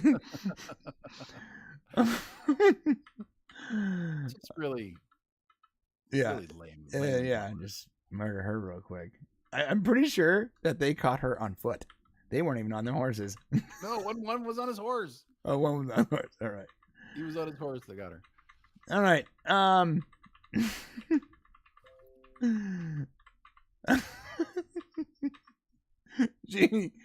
There's a scene where she calls Boardman. Now I understand your name, a boar man or whatever. Like, all right. The writers really got that one. You guys really sneaking that dad joke. You guys are really stretching there for the jokes, bud. Boar man, because he's telling a long story. Come on, guys. Who's writing this crap? Come on. Better than this. Give me a break. Somehow the thing gets caught in the mud again. All right. So we're having a hard time with the wagons. We can't even. We're supposed to save the world, but we can't move You guys need some more tread on these things, man. So the whole point of being stuck was to show that Willow can't use his magic. Like that was right. That's the whole reason. The whole reason. Okay, so novice writing is when you create situations in stories to prove another point. Right. Like it could come naturally through it. It could have been a simple, short conversation, but it had to be this whole drawn out scene. And it's just a waste of time, man. Yep, it is. Waste of time. It is funny seeing the little people. The vertically challenged folks trying to pull the giant 1-ton horse. Used to be little people, right? That was okay. I don't know what it is now. Okay, hold on a second. I need to look it up. Political correct term. Deja vu right now, dude. For little people, right? Right. And then watch this thing comes up, says, me, you can't say little people. You have been canceled. The terms person of short stature, little person, and dwarf are commonly used in the United States to refer to a person like this. So you can actually call him a dwarf? That seems wrong. I mean, no. Let's correct it. It seems right, but like in our current, it sounds right, but in our current climate, it feels like that would be the wrong term. The term you cannot use, and this is good information for everybody, do not use the word midget. That is a highly offensive word to people of short stature. That have dwarfism, right? Right. But isn't there actual midgets though? No, that's what I think people just called people that had dwarfism, and they don't like it. Because if you go back to, I think that's what it is. So anyways, moving on. We're going to call them little people. You had struggled there for a second. I'm still like, where's like the official like little people dwarfism respectability? I don't know. All right. Yeah, and this whole thing, I can't use my magic. Blah, blah, blah. I'd want to be called a dwarf, dude. If it was me, like, actually, like Lord of the Rings dwarf, like that'd be cool. Yeah, I'd be like, call me Humble or whatever that guy's name is from the Lord of the Rings. Oh, Gimli. Gimli, yeah. All right, they're off looking for the assault cuirass. They go into like this. I guess they hid the cuirass. So they told the only guy they could trust where it would be, and I guess this is where it's supposed to be. And it was somebody that her dad and him both knew and trusted, that also owned a bar that is no longer there. So, yeah. All right. As you can see, the town is no longer together. Yeah, what is that? Is that like a Willow trope? Why is it that you think you're going to a town and like when you get there, it's gone? I think it's a fantasy trope. Like, you know. But in Willow, the movie, they went to go to a castle that was decimated. No one was there. Well, it must be. They went to it. Then they went to the island town, and it was decimated. Everyone was gone. Anybody close to the evil, and this thing's close to the evil, remember? So in Willow, though, everywhere they went, every single place they went where they planned to find someone, it was decimated. That's how you keep the story going. You got to keep walking. Yeah. All right, so they're gonna go down there and find it. I mean, this whole scene was like kind of anticlimactic.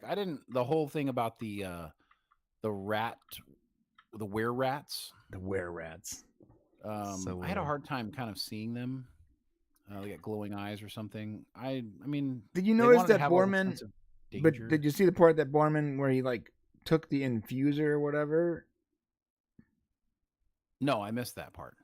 So it was Borman, I believe, that was like, he was down there looking for it, and he was like, he found the infuser, what looks like the infuser, and he was like wrapping it up and like stashing it in his cloak. Oh, he's probably gonna be a little bit nefarious here, not say he found it, huh? I don't know, I guess. Well, he's obviously supposed to be like a somewhat of a villain. Oh, anti-hero. Or anti-hero, and so he's got to do anti-hero things. Now, this whole thing is lame. It's such a So they want to get her to go up these steps, right? Right. And she's like, no, I'm not going. I'm the best. This is where she's like, says the word, like, I'm going to kick your ass or something like that. I'm like, okay, this And then, of course, he's like, okay, let me see it. Let me see your big spell. Of course, she can't do it. yeah. Although she did touch the guy, and there was some sort of magic came off her Yeah, fingers. some kind of passive magic that happened. It wasn't. She didn't think of it. It wasn't her that did it. It was like some kind of passive spell. Right. So I don't even know what this scene was supposed It to looked. By the way, it looked exactly like Lincoln Sphere from Dota. Just to be clear, same exact animation. So what was the purpose of this scene? You know what the purpose of this scene was? The purpose of this scene was to delay things so that her friend could show up. Right, that's what it was. And so once again, another scene is created to move the plot forward. Yeah, why not just have his friends show up? Right. You don't need to create this song and dance. Oh, I know why. Because you're only at 29 minutes. And you need at least 45 minutes to please the Disney overlords. That's what it is. But this show, I mean, Willow was a movie. There's essentially the same type of story unfolding here, kind of similar, right? But they're doing it over the course of 8 hours. Mm-hmm. Right. You know, it's just, this stuff should have just made another movie, guys. So laughing at him, her friends show up and they're going to fight. Everybody shows up. They're going to do their thing. I thought that was sort of cool. I mean, there's some cool stuff here. Yeah. They're losing, you know. Good makeup. Yeah. But the whole point of this and the whole good thing here that happened is we finally see Willow use magic. Right. Because they basically do, and I don't think it's appropriate to say this if it was a joke, but they literally threw a dwarf across the way into a wall. If I intended for that to be a joke, it would be wrong. Because back in the day, there was a thing called dwarf tossing. Remember? Yeah, I got. Remember? You remember? Like in movies or something. Remember? That there was Wolf of Wall Street.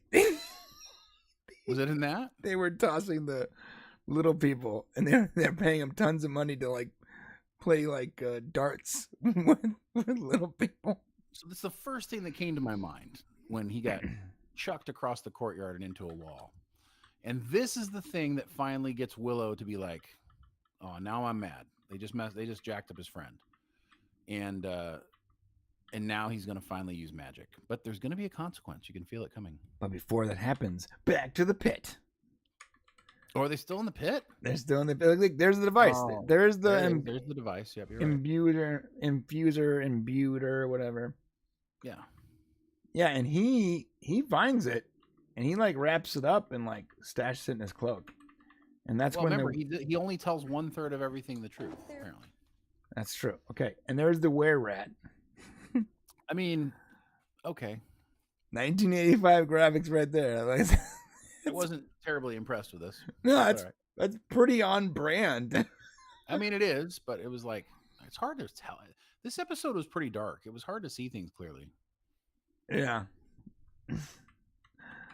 And she kills the were-rat. I like how she acts like it's like a huge achievement. You know, it gave her some confidence. Maybe that was, she was shook after her friend told her, "You're not a very good fighter." It's kind of jacked up thing. Yeah. I feel like I could have killed that thing with like my bare hands, but that's cool. Punted it across the. I would have just kicked it across the room and it would have died. Would have died into the wall. All right, but back to this. Oh man, they spent a long time in that pit, don't they? Yeah, and then a whole bunch of a lot of were-rats. Like, you killed our friend. I still like little weasel guy. He's great. Yeah, he's been good. He's playing a different kind of character. There's some consequence here for him. Yeah. I feel like he's gonna be like a secret magic user too. Well, he's in trouble right now, but all right. So they're fighting and they're losing, and I guess I was really Willow. I was really early on the dwarf toss. Sorry.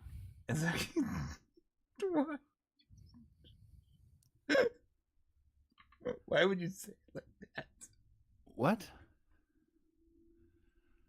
I mean, they toss him across the thing into the wall. What else am I supposed to call it? We just agreed we're calling them dwarfs. He tossed him. I don't know how else to say this. He was they dwarf tossed him. Right? No, that's accurate. No. Right? Do we get to see the toss? Yeah, here's the We should show it. I mean, here's the moment. We want to make sure some magic. And this was cool because we were like, we really do want to see Willow do some magic. So this is like the coolest part of the whole episode. And he like burns the magic out of him or whatever. I guess the evil out. He pushes the evil out, at least temporarily. Which I'm like, dang, to use up that much magic and like not destroy the evil there, that's kind of a bummer. Yeah, I know. Like you use all this magic, and it's like super temporary. It wasn't even like right a couple of like, hours, dang. Dude. So what do you think you're gonna do against the crone? He's like saving it for the crone. It's like, nah, your magic's not gonna work. He's saving it all. He's saving whatever's left, apparently. All right. Yeah. So his dwarf friend is pretty hurt. It's all right. I'll use my magic to save you. They needed some, as somebody pointed out in the chat here, they needed some Velcro on that wall to catch it. So he wouldn't have been so injured. Stop, man. So he offers to use his magic to heal him, and he's like, "No, save it." Well, he already used a bunch of magic. Yeah, you might as well. I mean, I would have saved him. I'd have been like, "Look, obviously the crone and me, I'm gonna lose." So. Right. I'm not winning this fight. Like, at least I have my buddy. Right. All right. So yeah, that was sort of necessary too. They just want to get rid of another character because like they have to thin the herd here. They do. Too many people. It needs to peel down. The problem is, I mean, he is like the logical one to go, but I was enjoying him. Yeah, I was enjoying him too. And then voila, this is where we're at. And then they have this heartfelt moment. She's like, "You must protect the princess." Blah blah blah. Oh yeah. So that's that heartfelt moment between that. Now it reminded me. Oh, it's her dad. Oh, that's right. They're like really close. That's right. I'd be crushed right now. And now she's got to kill him. Yeah. Wait, here's the dumb thing. Like he's like, "Kill me, right? Free me, set me free." And she's like, "No," and he's like, "You have to be the one to do it." And I'm like, why the hell does she have to be the one to do it? Can't one of those other guys kill her dad? I mean, why has she got to kill her dad? Right. I'd be like, hey, you know what, man? I love you. I know you're going to die. So, good luck in the afterlife. I'm going to give this sword here to literally anyone else in the party. Anybody else that's not going to be emotionally damaged as a result of killing your father. Right. It's so odd. It's just, once again, they want to create this tension, the drama. They want to like really amp it up.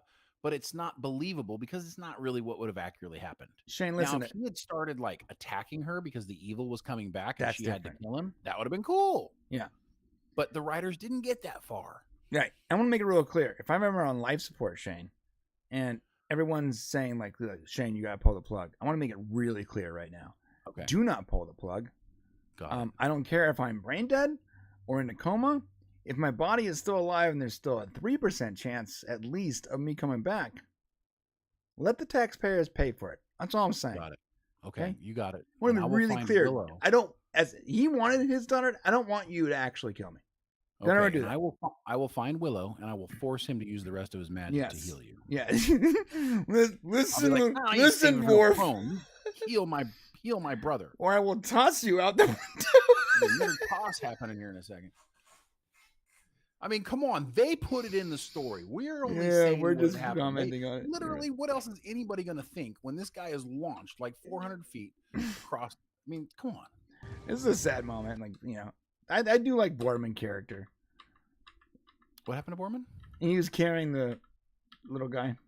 Oh, yeah. I can't really see what's going on here. Is that the high seas version? Is that why? No. The high seas version is very high quality. It's just dark scene. It was too dark. Yeah, I had a hard time seeing things. The only parts that weren't dark were the parts that made no sense. All right, so now they're gonna go to that special city, and this is when you hear like Yeah. the music. Okay. Another dumb thing, really quick, please. Yeah. So they're trying to take her up the stairs to take her to that evil place, and they so then they go up the stairs. Like that's not where they're supposed to be going. They're supposed to be going to that other city, right? Right. That's where the crone is, I think. So why did they go up the stairs? Right. Yeah. So she wouldn't go up the stairs with the bad guys, but now that the bad guys have been defeated, they're like, okay, let's go up the stairs. Right? I'm like, aren't they supposed to be going someplace else? What am I missing here? Something. You're missing something. Maybe it's because the prince. Great shot where it's the city's like in the center of this giant evil vortex. Right, and they're having a really hard time, and yeah, it looks like he's gonna be possessed now. I forgot about that. Yeah, so he's now, got the bad in him. Yeah, so really any character you like, rest in peace. They're gonna save that one. I feel like he has a greater purpose. Yeah, and there's the city. That was not their destination. No. And although that is where Eric might be. Yeah, the prince is there, right? Yeah. And then you hear like Enter the Sandman playing. Exit it's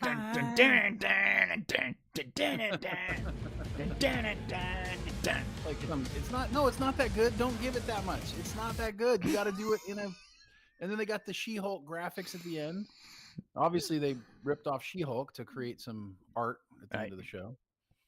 I was gravely disappointed in this episode. Never make fun of small dogs. I don't. I have a small dog. My dog is pregnant, actually. I have a small dog, too. She's been like, my dog has been like so clingy these last like few days that she's actually sitting right here, and I would pick her up and show you, but she's pregnant, so I don't want to do that. She like follows me everywhere. She will sit at my feet. She'll come on the chair. She has not left my side this entire week. When I leave, she waits by the door, bro. Like a movie dog does. I think it's because she's pregnant. Oh, probably. Oh, the troll. All right, cool. Yeah, so overall thoughts here on the episode. Just like it wasn't bad or good. It was just sort of to me there's a lot of problems that didn't make a whole lot of sense. If I'm being honest. Well, I mean, I think we outlined it here. It's the same problem that Picard season 1 had. It's the same problem that all these shows have. And when you look at the guy listen, John, I think it's John Kasdan. I mean, he's the son of a more famous Kasdan, right? But this is the same guy who wrote Solo, right? This is the same guy responsible for the reason Luke Skywalker, or the reason Han Solo is named Solo, is because he was by himself. I hate that so much. This guy who wrote Willow is responsible for that. We finally find out where Han Solo got his name. Because he was solo, as in by himself. It's so dumb. Like, first off, I don't even know anyone that ever asked the question, I wonder where Han Solo got his name. It was just his name. Has anyone ever asked that question? Where did Han Solo get his name? No. So you answered a question no one was asking, and you answered it in the worst possible way. Like, you didn't add to the story. You literally just detracted from a character that no one even cared about what his name was in the first place. It's just a waste of time. Yeah, Jonathan Kasdan has now gone on my list of infamy after this show. I go back and look at he did 1 episode of Freaks and Geeks, 5 episodes of Dawson's Creek, In the Land of Women, the first time, Solo, A Star Wars Story, and this. Yeah, I'm not happy with this. So what you're saying is doomed from the start. I mean, yeah, kind of. I mean, I don't know. Okay. Like, I could watch this and follow it along. But the problem is it's not good. Right. Like, it's not good. So that's a problem. Yeah, there's scenes that are sort of cool, and it's following a character that we like, Right. and it's in a universe we like, and it's technically forwarding us a story that we love per se, but it is making seemingly like all the most basic mistakes of TV, and and the characters that are unlikable are the characters that are seemingly going to be striving forward while other characters are going to fall behind. Yeah, and I feel like they're doing this. I feel like it's a trick. Okay. And I'm starting to believe this now more and more. When you start taking old content and you pitch it as if you're giving it to the generation that first experienced it so that they can love it again, Mm-hmm. but they're really making it for the younger generation. Like this seems Right. to be repeatedly happening over and over and over again. And this Willow is a prime example of that. Is exactly what's going on here. It is a show they lined up in front of us. They got Ron Howard's on board. Right. You know, George Lucas is glad that we're doing it. You know, all this great stuff, but it's not made for you guys. No. So, I mean, if you're going to watch Willow, I would just say, don't expect it to be made for you. Right. What are you going to do? Okay, well, that is all. Let us know what you guys thought about this episode of Willow in the comments section below. And on the way there, please hit the subscribe button and the like button. Hit all the buttons. And we'll be back, obviously, of course, next week with more Willow. So if you're enjoying Willow, let us know. We want to hear if you're enjoying the show. Let us know, and let us know if we're off the mark. And if we are on the mark, let us know what you think there too, because we want to cover shows that you guys want to watch, but if you guys are not enjoying this, we're not going to waste our time either. So, right. Yeah. Frankly speaking, like if you guys don't care about it, then we're not going to care about it. Yeah. I mean, for the most part, I guess there's been some things that we really like that other people probably didn't like, but I would say that's another problem too. Like, it's not bad enough for me to be like, I don't want to do this anymore. It's like, I'm probably still going to watch it anyways, but would I be watching it like Wednesday night or sometime over the weekend when I'm bored? Yeah, I honestly would not be watching it. So now I wanted to watch it. Now I've seen 3 episodes, and at this point I would be done with the show. So like this would be, not because it's making me angry. It's just because it's not good. And the only reason I might continue to watch it is I can find out what the official thing that happened to Mad Mardigan. That probably would be it. And right. maybe I know they're going to have an episode with the brownies. So I do get entertainment value out of our reviews because I get to laugh about things with you, which is fun. Yeah, that was the worst part of Rings of Power. It's like Rings of Power there wasn't enough to laugh at. It was just sort of a constant bore fest. So it wasn't even fun to review. Right. Yeah, that's true. All right, guys, listen, hit all the buttons and let's move on. Yeah, I believe it's Wiki Terry time, right? Yeah. Oh, so this is nice to hear. Thanks, Josh Temple and Old Yorkshire Geek. Enjoying your reviews of it. So that's cool. And Jeremy says, I don't care about Willow. And we're with you there, Jeremy. But do you guys like us breaking it down and maybe being honest about it, even if you guys aren't watching it? Tell us if you want us to continue doing it. Here in the chat, we'd like to hear that. Okay. And I do believe it is time for... Yeah, real quick, though, before I jump into that mode, have you heard of that new Dean Devlin sci-fi series coming out, The Ark? I heard of it somewhere, but I don't know what it's about.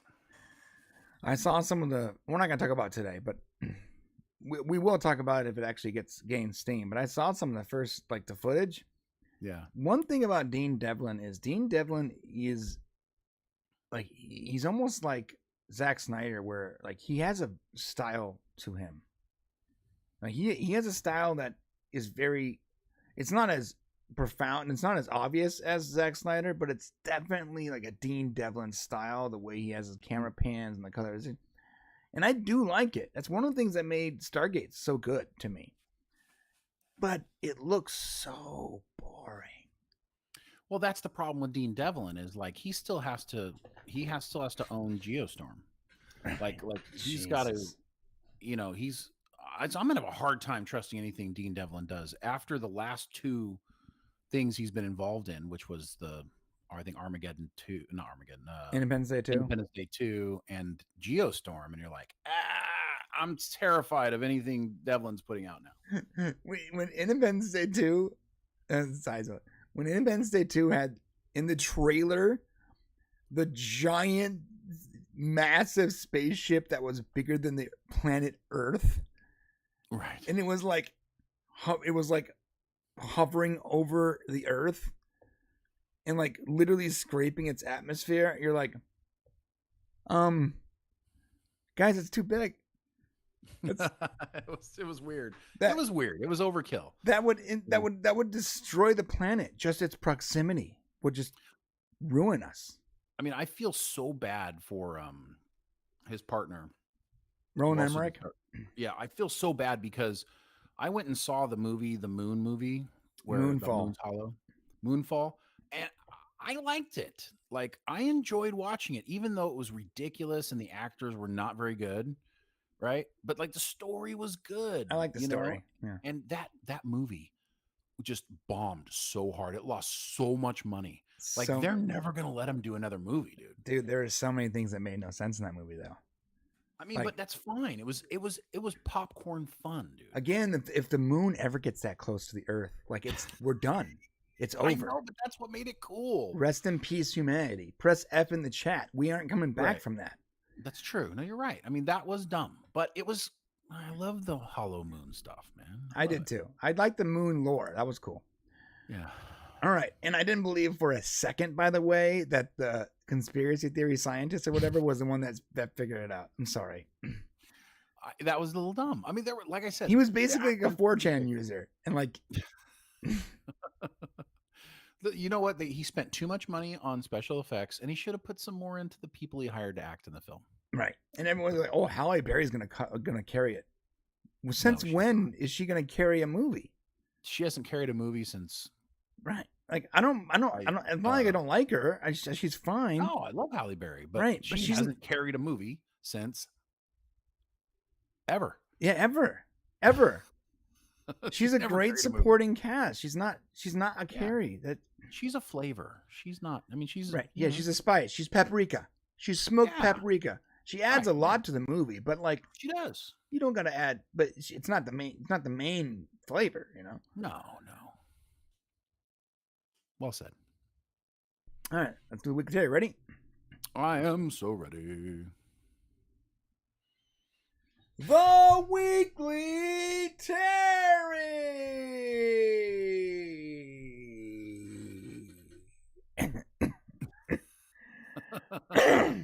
Sorry, I got COVID this week. I love this. Is my favorite segment. Terry's been a little quiet on Picard season 3.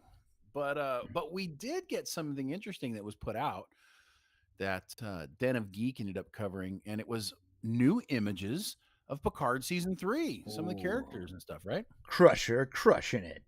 Some exciting new details. And it was Den of Geek, or was it?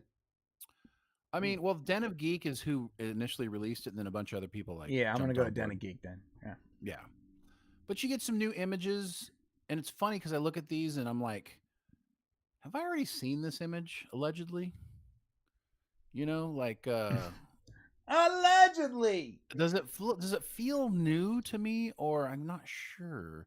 Actually, Den of Geek only has one image. You might want to go to the other one. No, the other one has only one image too. I'm talking about Crusher, right? Oh, I got one of there's one of Riker and Picard. Oh, you're right. Why is that? But where are all the other images you promised us? Yeah. It must. You know what? It's in the actual magazine, bro. Oh, well, whatever. We're gonna show them to you here. There's at least 3 images. Yeah, there's at least 3. That's funny. Like, so I guess they saved it for the magazine. Like, I'm gonna subscribe to Den of Geek magazine to see these 3 images. You know how pissed I would be if I spent money on a physical copy of something and got. Also, it's an annual subscription, and they only print 4 issues a year. I mean, at least Empire Magazine offers an electronic version, right? A Kindle, right? You know, so you should at least offer that. It's so odd. Okay, here. I'm sorry. I have to. Yeah, it's $10 for $10. Right. It's not even a physical mag. Okay, all right. We don't care. Sorry. I mean, I get it, but it's like let's talk Picard season 3. Who cares about it? It's ridiculous, though. Yeah, don't buy those. If you guys want to spend almost no money on something really cool, spend $2.99 and become a member of our channel. There you go. That's what you need to spend your money on. That's where you want to spend $3. I mean, if you have enough money for like food and stuff, like don't buy food first. Buy food, pay your rent, do the normal stuff, okay, and then become a member. Left over. Yeah. Picard season 3 promo pics with 71 days left to season 3's premiere. 71. Is it that close? It's 70 days now. With 70 days left to the season 3's premiere of Picard season 3, here are some images. And if we show it up on the screen, we've got an image of Beverly, and she's an attractive older woman. Yeah, I mean, she's an attractive younger woman. Yeah, she is. But you had to make it weird. See, I was just gonna say she's handsome. Ooh, can someone paint this chick green or what? Stop it. Who has Photoshop? You're so wrong. You do. You've probably already done it. Don't dime me out like that, bro. That's my secret Instagram account. Green older chicks. Yeah. No, but I like the silver like across the top there with Yeah, she looks great. Yeah, Silver Fox. So we got a picture of her here. It's probably from early on in the show. Allegedly.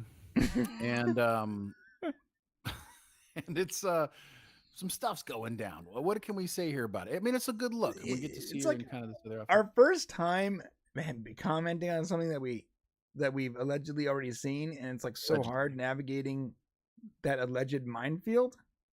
What do you say about this other than things are going to happen that she's involved? I mean, yeah. Because normally we would be like, oh, this could be, or we would theorize. And now we're like, if we theorize and people know that we've allegedly have seen it, it's going to make, like, and if we're wrong, like, imagine if you're wrong. Like, oh, so you weren't theorizing, you were just lying? Well, we're not wrong. That's what other YouTubers do. They say this is what's happening. And, oh, by the way, we know what's happening here. She's about to be race swapped or sex swapped or gender swapped by another woman right now. It's going to happen right # now. green grannies. Thank you, Archmage.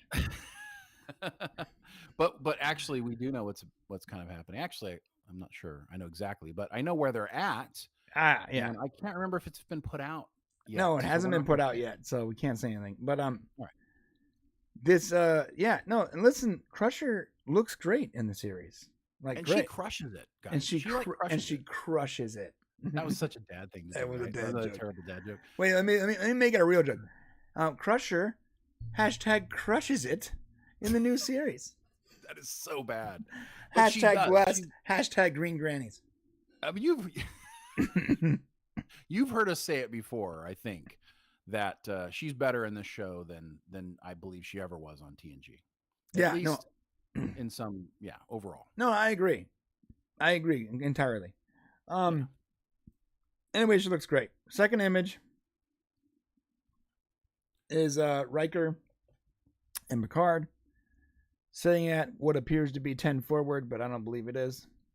I feel like this was in the trailer, the first trailer. I feel like it was in the trailer too. And this is the problem with this, but now these are high quality images though, so these are images that was sent to Dana Geek. Got it. But I think they talked about at New York Comic Con that these guys getting into a conversation about what was going to happen, and they're going to have some sort of a disagreement going forward. And I think this, probably lays the foundation of that. Yeah. But they are having a drink. What kind of drink is that? Swafford? I can't read it. All right, I gotta Google that real quick. Swafford.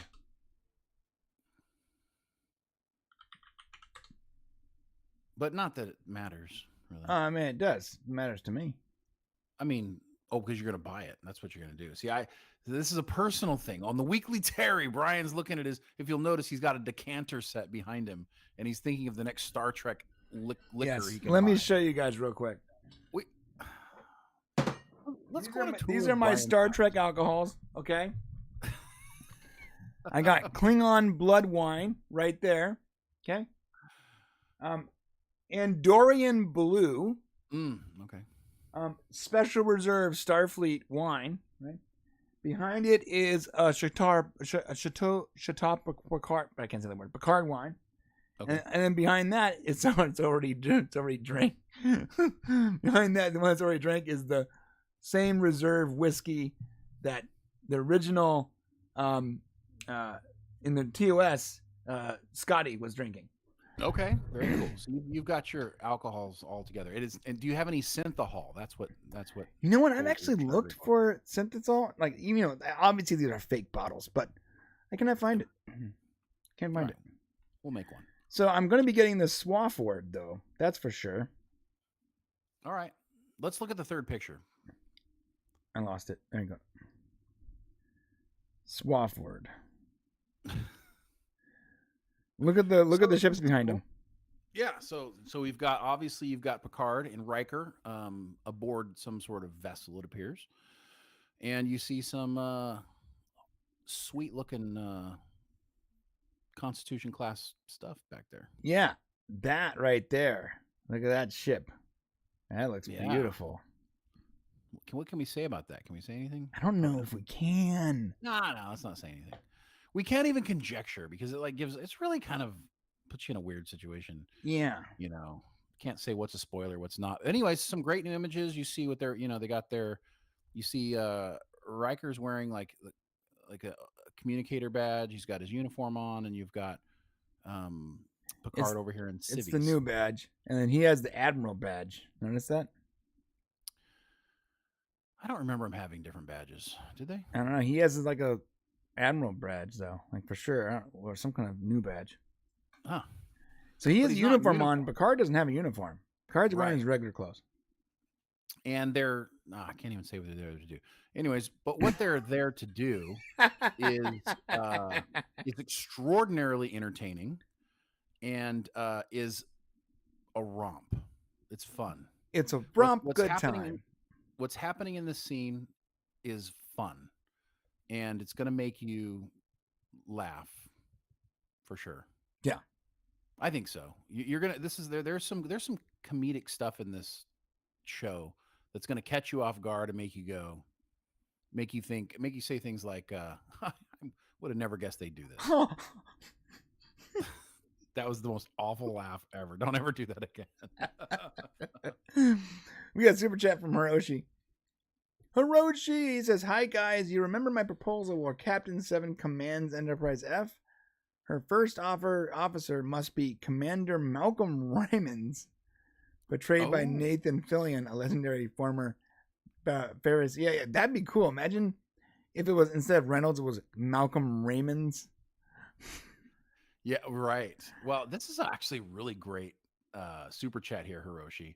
And we'll be talking with you after the season starts for sure. Yes. There are some interesting thoughts here.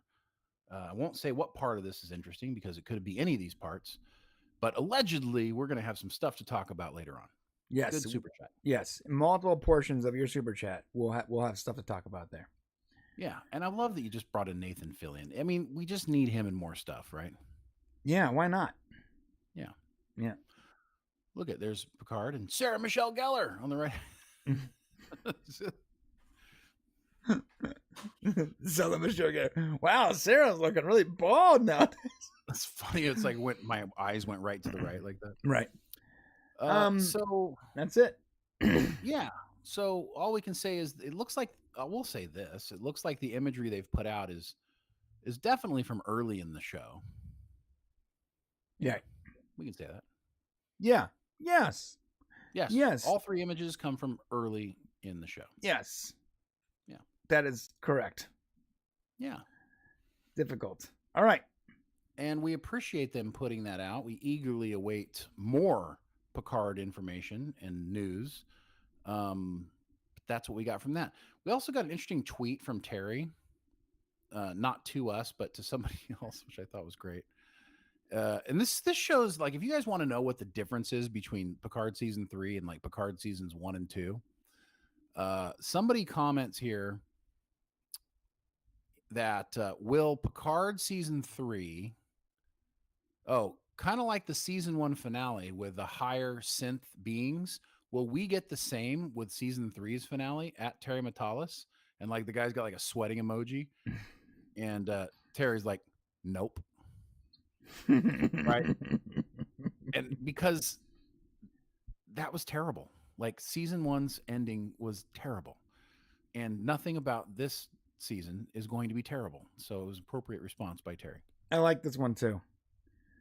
I'm not normally a guy who's like, I need everything to be explained, but I get the sense we'll never find out what or who created the trans warp conduit that would have killed billions of people at the end of Star Trek Picard season 2. I find that disappointing. He commented, why never? They aren't canceling Star Trek. That's pretty accurate. And someone says, fingers crossed for a show set after Picard. And you misspelled 7 spinoff. Oh, that person? Yeah. I like this. Kind of like was, will we get the same season? Like, nope, that's the one you pick. That whole thread is great. I think Terry is being a little less what's the word? He's putting himself out there less. Right. Possibly because people were losing it on him, yeah. Yeah, so we had a really great thing going, and too many people just were, not being very nice. And so now he's kind of pulled back a little bit. But he'll probably come back, I'm guessing. I think he will because, as we get closer to the show, so many things can be messed up. Like spoilers can be given out. I think he's just trying to be careful that he doesn't put out too much information as the show's getting closer. And now we're imminent. Like we're 70 days out, and while we want as many people to watch it as possible so they can enjoy this with us, I think he just wants to be careful not to give away too much. Terry's hilarious. Man. Look at this. Someone said, went to tweet at Terry Metalis wondering if Short Trek's returning only to find out I've been previously blocked. Mind blown right now because he was blocked by Terry. Mm-hmm. And someone said, I would be outraged if I knew who that was. And he responded with, I'm kind of a big deal. No, he does. Yeah, he does say some funny things. Except I don't show you as blocked. So, yeah. See, like, he didn't block that guy. He didn't show him being blocked. For some reason, he's blocked, quote unquote. So, I don't know. It's a weird place. Twitter is a weird, there's lots of strange things. I honestly have no idea who has blocked us because I've never bothered to look. If you're concerned with who has blocked you, I don't know. Maybe just don't be. Like, just keep putting it out there. Oh, I did recently block someone, but it's because they kept trying to message us with like some crypto scam or whatever. They're like, well, that person should be blocked. Come manage my crypto wallet. I'm like, no, please leave us alone. Man, come on, manage my crypto wallet. And they kept throwing like message after message, and it was messing with my freaking notifications. And I have sometimes debilitating OCD, and I can't stand the stupid notification number above my app. So finally, I was like, you know what, bro? First time I'm ever gonna do this, but I'm blocking you. Just blocked him. Not that not that I dislike the person, but like he's bothering me. Like, you know what I mean? With these trying to scam me out of money I don't even have. Yeah. Well, I tell you, Terry's also kind of weighed in on the Avatar stuff because we're Avatar: The Way of Water is coming out here pretty quickly. And I know we're like a little bit, like, is it going to be good? What's up with that? And somebody came out saying James Cameron once again shows filmmakers how it's done. I've said it 1,000 times, never doubt him. Avatar: The Way of Water is how you do epic, blockbustering, emotional, serial, whatever. Okay, as big as movies get. And then Terry says, I've always say this, always bet on Cameron. And I know a lot of people didn't like the first Avatar movie. I mean, some people did, but James Cameron is a beast. He's incredible. Like to see how he did Titanic and some of the stuff that, I mean, we know who he is. So I wouldn't bet against, we talked about this before. I wouldn't bet against him that these movies somehow end up being good, you know? Yeah, here's the deal. I know we're getting a little off topic, but we'll wrap it up with this. James Cameron has made some pretty amazing films, but he has also made bad movies. They're not all great. I think that because his good movies are so good, people often forget about the stuff that isn't good. And his return to his franchises as of recently have not been good. Terminator Dark Fate, what he said was an amazing movie, was the opposite of an amazing movie. It was horrible. It wasn't even horrible like in the fun way. Like Terminator Genesis was horrible because it was just there's a lot of dumb stuff going on that you can like make fun of. This was just a bad movie. I don't know. I think that like Alita Battle Angel, a lot of people like that movie, and it's okay. It's not Kino, as far as I'm concerned. I think that he's an amazing filmmaker, or he was an amazing filmmaker that is now going back to the way other amazing filmmakers have in the past, and I don't remember it ever working out. I don't remember the people these epic, legendary status creators. I don't remember them going back to their best work ever going well. Like, can you think of a single time when one of these legendary guys went back to one of their best things and it made a good movie out of it? Well, the second Maverick movie did pretty darn good. That wasn't really the same creator though, right? Yeah. Jerry Bruckheimer did all that. Yeah. I'm sorry. Wait a minute. Yeah. Wait a minute. Jerry Bruckheimer did the first Top Gun? Yeah. What? I didn't know that. Yeah. That can't be correct. It was not just him. Oh my God, he did make Top Gun. Yeah. Really? People give him such a hard time for his movies. Oh, no. I mean, listen, you can say whatever you want about Jerry Bruckheimer, but he's made some great movies, dude. Yeah. Like, I know people give him a hard time, but oh my God, because here's the deal. This is why I'm so excited right now that I learned this. I actually love Jerry Bruckheimer. People give me such a hard time, but I'm like, what are you talking about? Like everything I watch with Jerry Bruckheimer is enjoyable. Literally everything. And maybe it's not like an Oscar award-winning movie, but it's wonderful. It's wonderfully entertaining. I struggle with the Transformers movies, but go ahead. Here's the deal though, even those movies are entertaining. But he made Top Gun. I can just go back now and be like, stop, full stop. Top Gun. I don't need to talk about Beverly Hills Cop. I don't need to talk about Con Air, Armageddon, Pearl Harbor, Remember the Titans, Pirates of the Caribbean, Bad Boys. No, I could just say full stop. Top Gun. Now shut up. Now you have your argument. Yeah. National Treasure? Holy crap, dude. You mean that? He also made some stinkers too, though. Oh my God. Yeah, I mean, he's made a lot of movies. So the good point though. Okay, so he made The Rock. Oh my God, dude. Yeah, he's got great movies, dude. I mean, I'm telling you, this. People giving him a hard time. Anyways, everyone's up on this James Cameron thing, and I'm gonna be honest with you.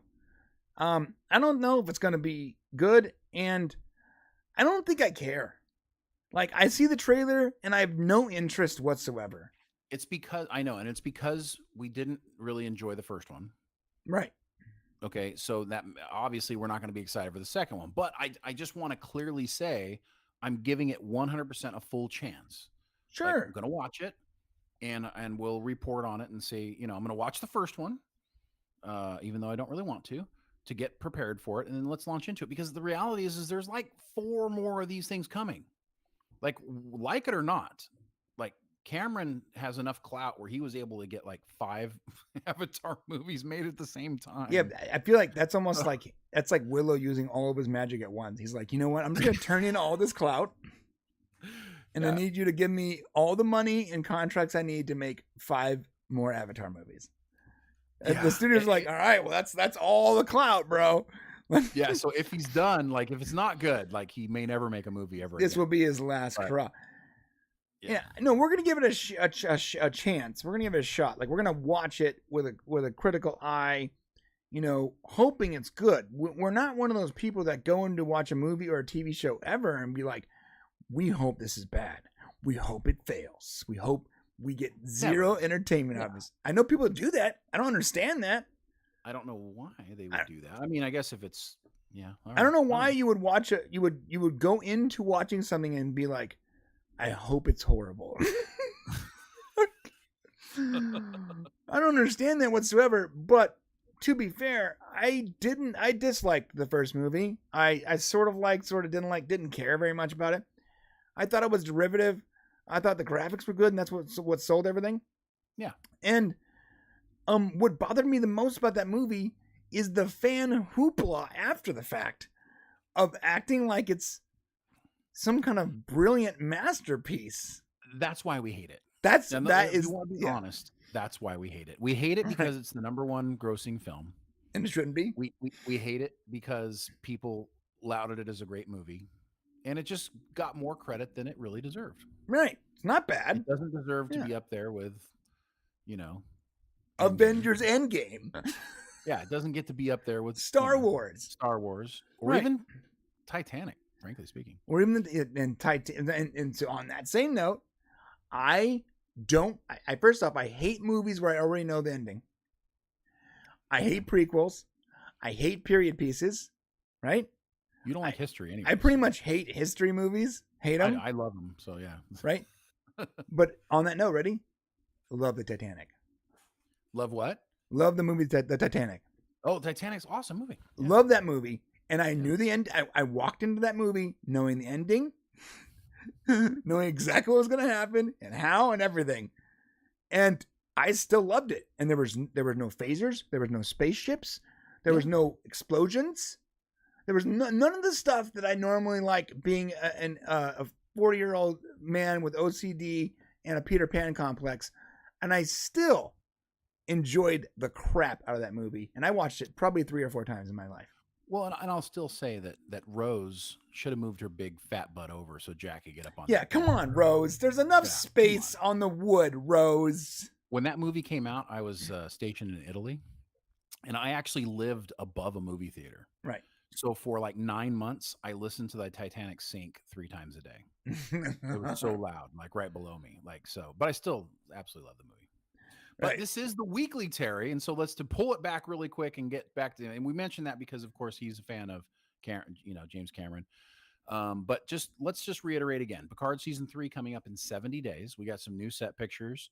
Don't really have any other new information to release on Picard season 3, except stay tuned because there is stuff coming over the next several weeks that you'll want to hear more about. And of course, if anything comes out from Terry or anybody that's talking about Picard season 3, we're going to bring it to you here so you can hear it, and just keep watching because Picard season 3 is awesome. You guys are going to love it. If you love the same Star Trek that we love, you're going to love it, allegedly. Hit the comment section on the way there to let us know what you guys thought about this information. Also, hit the subscribe button and let us know you want more. And that's it. That's it. I gotta change it there for a minute. Today it's Tangent Thursdays. All right. What's next? Yeah. You want to do? Okay, this is our options. Ready? Kathleen Kennedy, Joe Rogan, Wonder Woman, or Discovery Gag Reel. Let's do the Joe Rogan thing really quick. Okay. I was thinking it can't really be a rant but we should definitely talk about it. I mean, it might as well be a rant of the week. Why not? Rant of the week.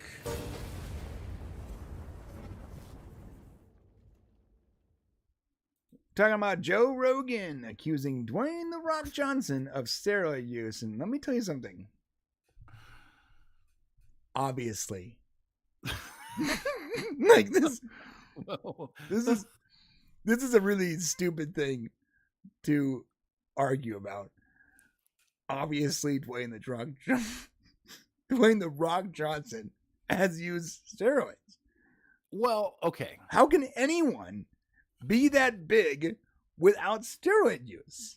I mean, that's what Joe's saying. I think the problem here is, at first, I was actually pretty mad at Joe Rogan. When I saw this article, I'm like, come on, dude. Like, why are you diming him out, bro? Why are you like making this a thing? You know what I mean? Like, The Rock's cool. What's wrong with you? All full disclosure, Joe Rogan was on, the first time I saw him was on News Radio, which was a sitcom back in the 90s. Yes, love them. Love that show. And love that show, but could not stand Joe Rogan. Right, at the time, I couldn't stand him either. His character was terrible, and he was an idiot and stupid. And he made the weirdest stuff. It was just dumb. He was like an idiot savant or something, yeah. Right, and I thought his comedy was dumb. Joe Rogan's comedy. I thought it was stupid. And then he did that show where people like eat spiders. Fear Factor. Fear Factor, and I'm like, this is stupid, and he's stupid at it. I mean, he said that though. He's like, bro, think about this. I was super high, and I thought about my life for a minute. I'm like, I get paid a lot of money to make people eat weird stuff on TV. Right. So I think part of me was like semi-jealous, right? Because this idiot was having like all these amazing things happen to him, right? Right. And fast forward years to he starts doing his podcast show, and I'm like, I love this guy. It's like everything's changed when you listen to him do an interview, and he's an incredible interviewer. He's way more intelligent than I ever thought he was, just by the characters and the way he portrayed himself. And he's really just done. He deserves to be like in the zeitgeist of interviews like we see today. Mm-hmm. But I was pretty irritated that he was like, even if The Rock did do steroids, right? Why do you got to drag his name through the mud? Then when you go all the way down to the bottom of this article, you want to play the statement he made real quick? Yeah, so but before you play it, let's just the reason why. Okay. Because apparently The Rock, like earlier this year, spoke out about Rogan after he heard the host utter a racial slur, which prompted Spotify to cut nearly 100 episodes of Rogan's podcast. Oh God, here we go. He said dwarf, didn't he? Now the problem is I'm like, well, now Rock, you might have it coming, buddy. You drew first blood, brother. Well, that's the problem. Like when you play the same stupid game, then expect to get stupid prizes, right? Yeah, no, you're right. 100%. So like you can't come out and complain about cancel culture, and how this like system is sort of rigged right now, and then also lean into it when it suits you. Like if you're gonna play the game, then expect to have the same thing played on you. That's the point of like cancel culture it's a snake that eats its own tail. It's always gonna come back to bite you in the butt the second you try to remove someone else's freedoms. Yeah, well said. And go ahead and play the clip so we can hear what he says here. He has implied it pretty heavily, but he also doesn't end up in scenarios where he gets asked point blank, whereas Liver King goes out of his way to fucking lean into it and use it as like a marketing spiel. The Rock should come clean right now. He should make a video in response to the Liver King video. I need to talk to you because The Rock's been lying.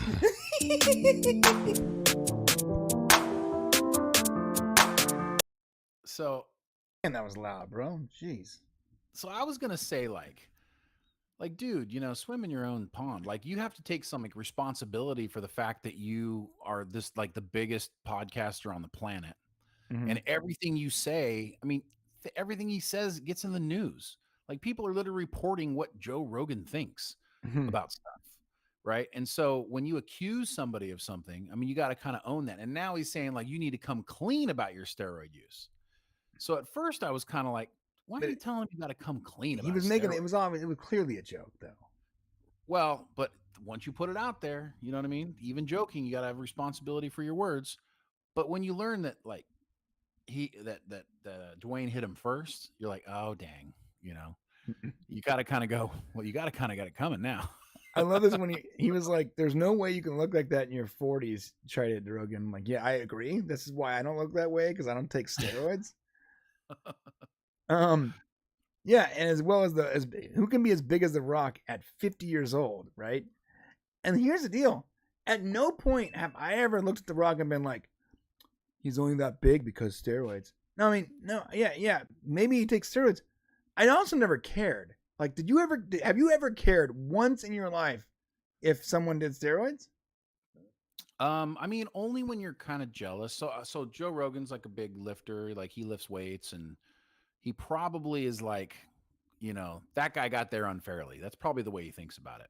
Yeah, because they both put in a lot of, we don't put like any effort into the gym. like we're like, oh, that looks painful to do.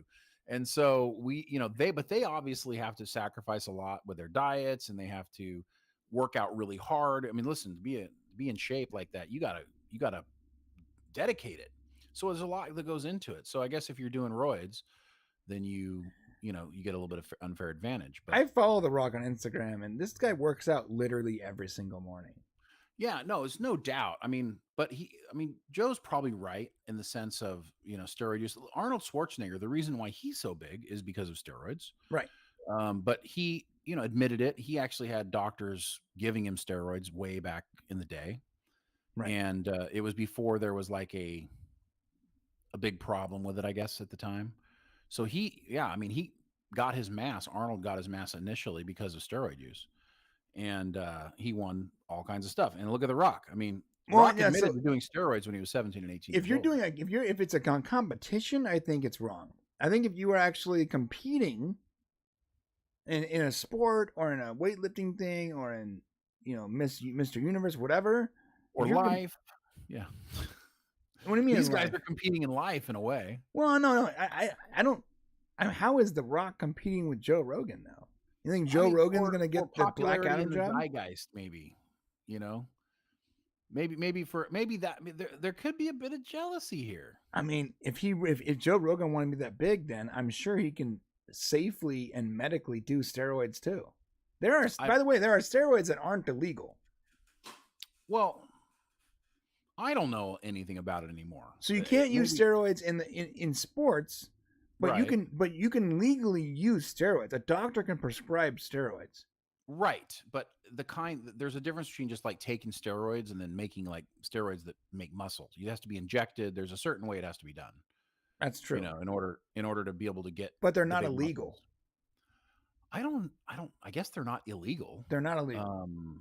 But yeah, so I guess it's more of I just wonder if The Rock hadn't like called out Rogan to get a bunch of his podcasts pulled down, if Rogan would be saying anything about The Rock now.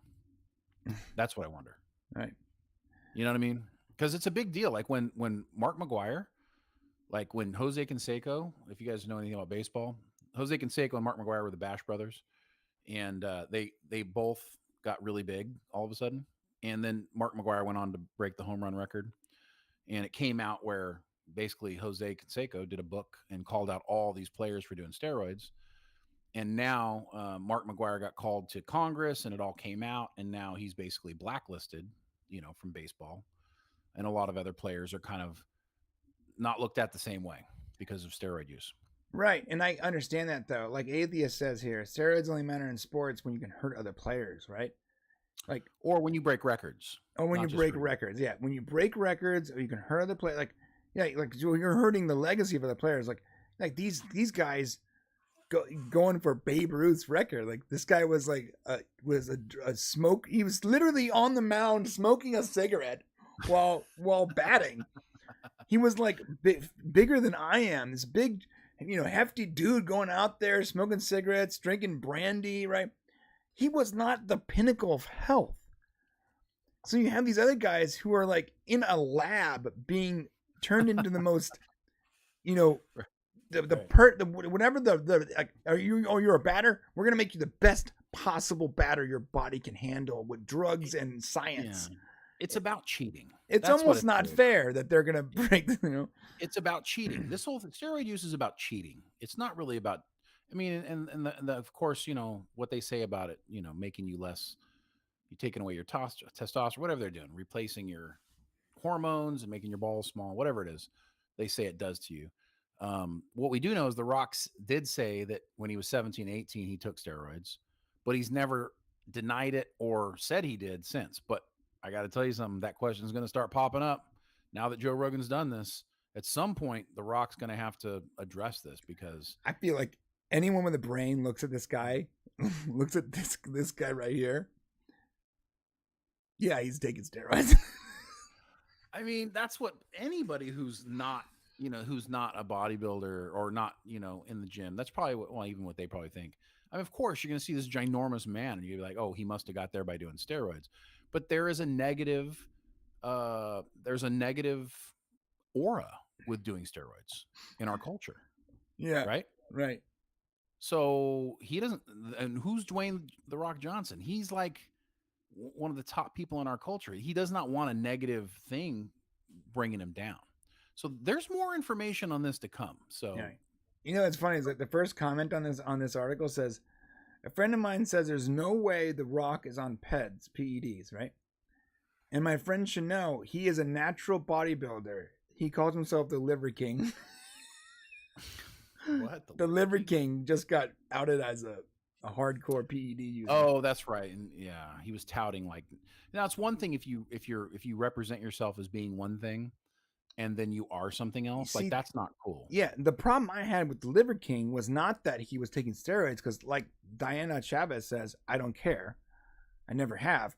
What I cared about is that he was using steroids to scam people.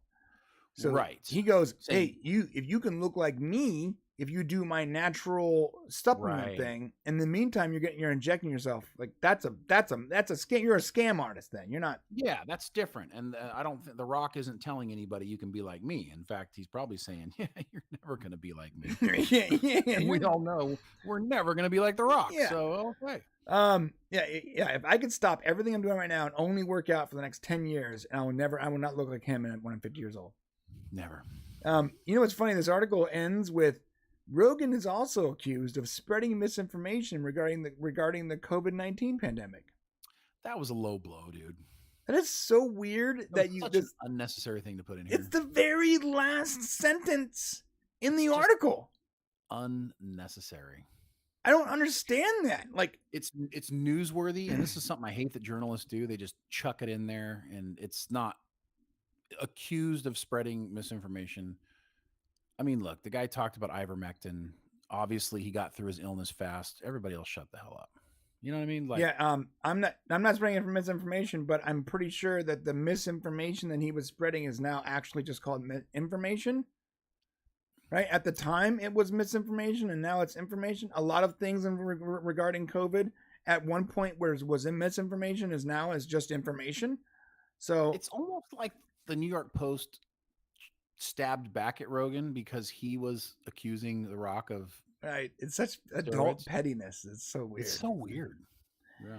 That's another thing too. Like, one thing I wish I didn't, I hate about being an adult is how passive aggressive everyone is. You know what I mean? Yeah, no, passive aggressive. Like, in order to be like a civilized member of society, you need to be passive aggressive constantly. Everywhere you go, everyone you talk to, your neighbors, your teachers, your friends online, you have to have this like snarky passive aggressiveness so that you can feel like a man, or like you have your pride still, but also get your jabs. You know what? Just like, stop being so passive aggressive. Can we go back? Not so far back where we kill each other. Let's go back far enough where it's like, let's just punch each other in the face again. Nobody wants to be punched in the face. Let's not start wars, but like maybe just go back to being punched in the face. Oh, you know what we need to invent, bro? Every time you type something on Twitter that you wouldn't say to someone's face, something punches you in the face. Right? Like, that would fix society right now. Like, if there was literally something attached to your shoulder, like you said something like to The Rock, like, oh yeah, man, you're a chump, whatever, to Mike Tyson. Like, you just get punched in the face, right? As a reminder. You should only say things that you would actually say to people, It's so weird. Everyone's so passive aggressive, man. Like, I can't even talk to my neighbor about the garbage without him trying to like throw snarky crap in there. I'm like, man, here, quick story. Sorry, quick tangent. I'm like, I'm going to take my garbage out. Like today's Thursday. Garbage day is on Thursday. And last night I'm taking the garbage out, and he's just standing there in his yard. Look at me, like this. I'm like, "Hey, boss, what's up?" And he's like, "Taking your garbage out?" I'm like, "No, I'm just." Sorry, you made me laugh. I was like, "No, I just really like the feel of the trash cans in my hand, right?" And I laughed. He's like, "Your trash keeps ending up on my lawn." I'm like, well, I don't know how that's happening. I don't think it's mine, if I'm being honest with you. And he's like, who else is going to be? And I'm like, well, you live on a corner unit of a major street. It could be literally anyone's. And he's like, it's yours, though. I'm like, okay, so listen. Do you think that, like, I come out to the garbage and I open up the lid and then I stand back like 6 feet and just start shooting the garbage piece at a time and it ends up in your yard and I walk away like some kind of weird sociopath? And he's like, and he goes, just figure it out. And he walks away. I'm like, what the F are you guys happening right now? I hate your neighbor so much. I did do that. It was your trash. You put my trash on his lawn? Are you joking? But no, I'm joking. But I have multiple times parked in places I don't like your neighbor. He's the worst. Yeah. He is the worst. And he does this really passive aggressive thing where he's like, I picked up your trash again. I'm like, what are you talking about? You should just say, thank you.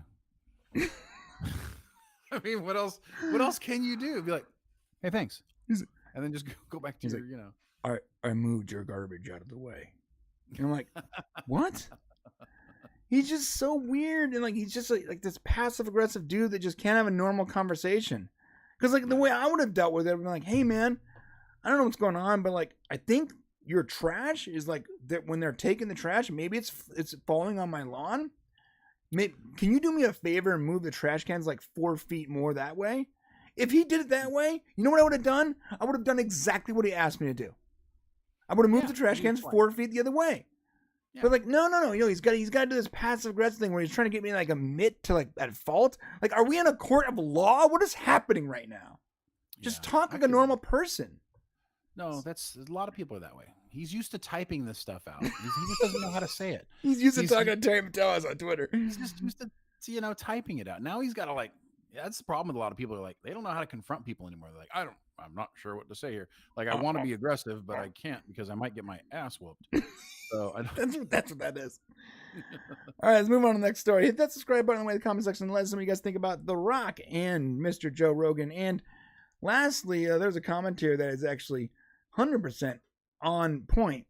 Atheist says, make no mistakes, journalists hate Joe Rogan.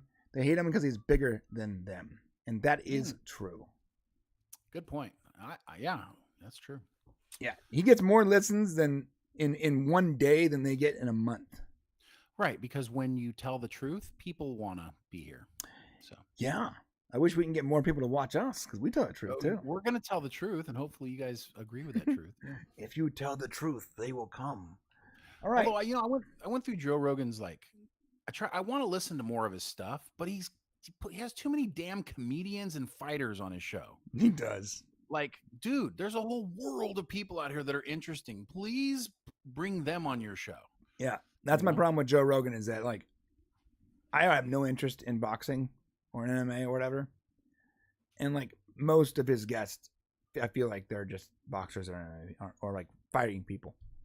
And I don't mind having comedians on, but listen, I don't really want to hear your take on the world, comedian. I want to hear you tell jokes.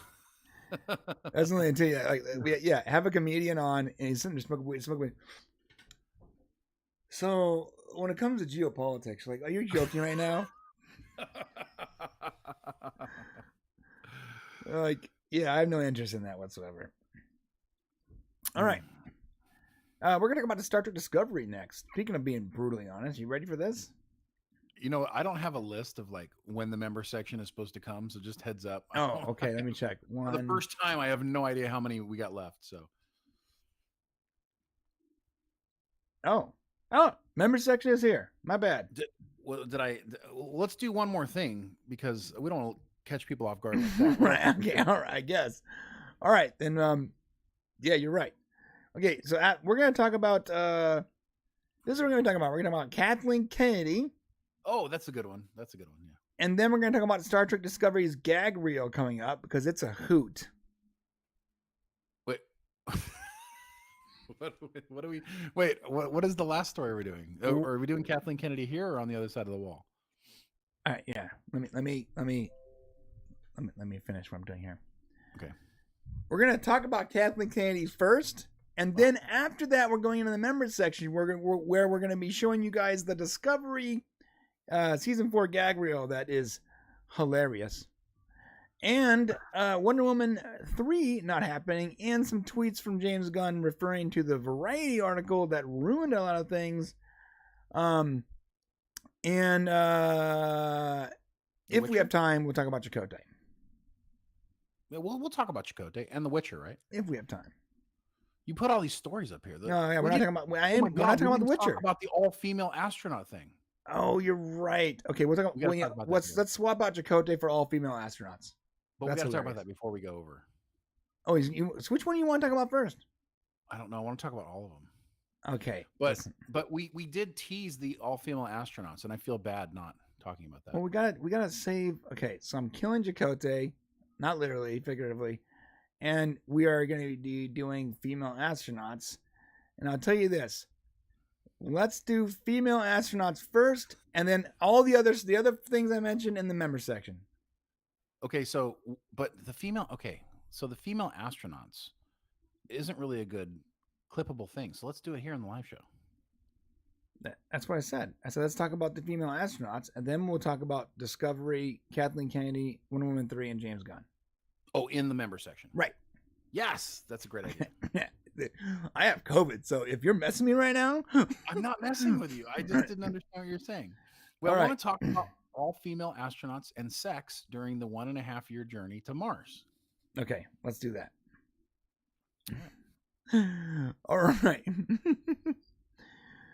We are talking about the Mars missions and why they're going to be possibly be an all female to avoid astronauts having group orgies on their 1.5-year journey to Mars. And even more so because they eat, breathe, and weigh less than men. And they have more social skills. Plus, they make... so sexist. It's weird. It's like... It's funny because, like, I feel like what they're saying is supposed to be, like, pro. But I feel like everything they're saying is, like... Is just sexist. Like, they're not trying to be sexist, but everything they're saying is sexist. Well, and I think that's part of the... Well, by the way, this is a really old story. Yeah. So this is from 2017. Yeah, I just thought it was funny. No, just be clear that this one's in 2021. Which one? The new one from Marie Claire is in 2021. The updated one. Oh, well, I just clicked on the link you gave me. So. Yeah, so I sent you this one, 2017. Yeah. And there's an update to that story where they added more information in 2021. Oh, where do I click that at? It's in the news channel. Oh, okay. So you updated it. Yeah. Ah, I see. It's the one below it. Okay.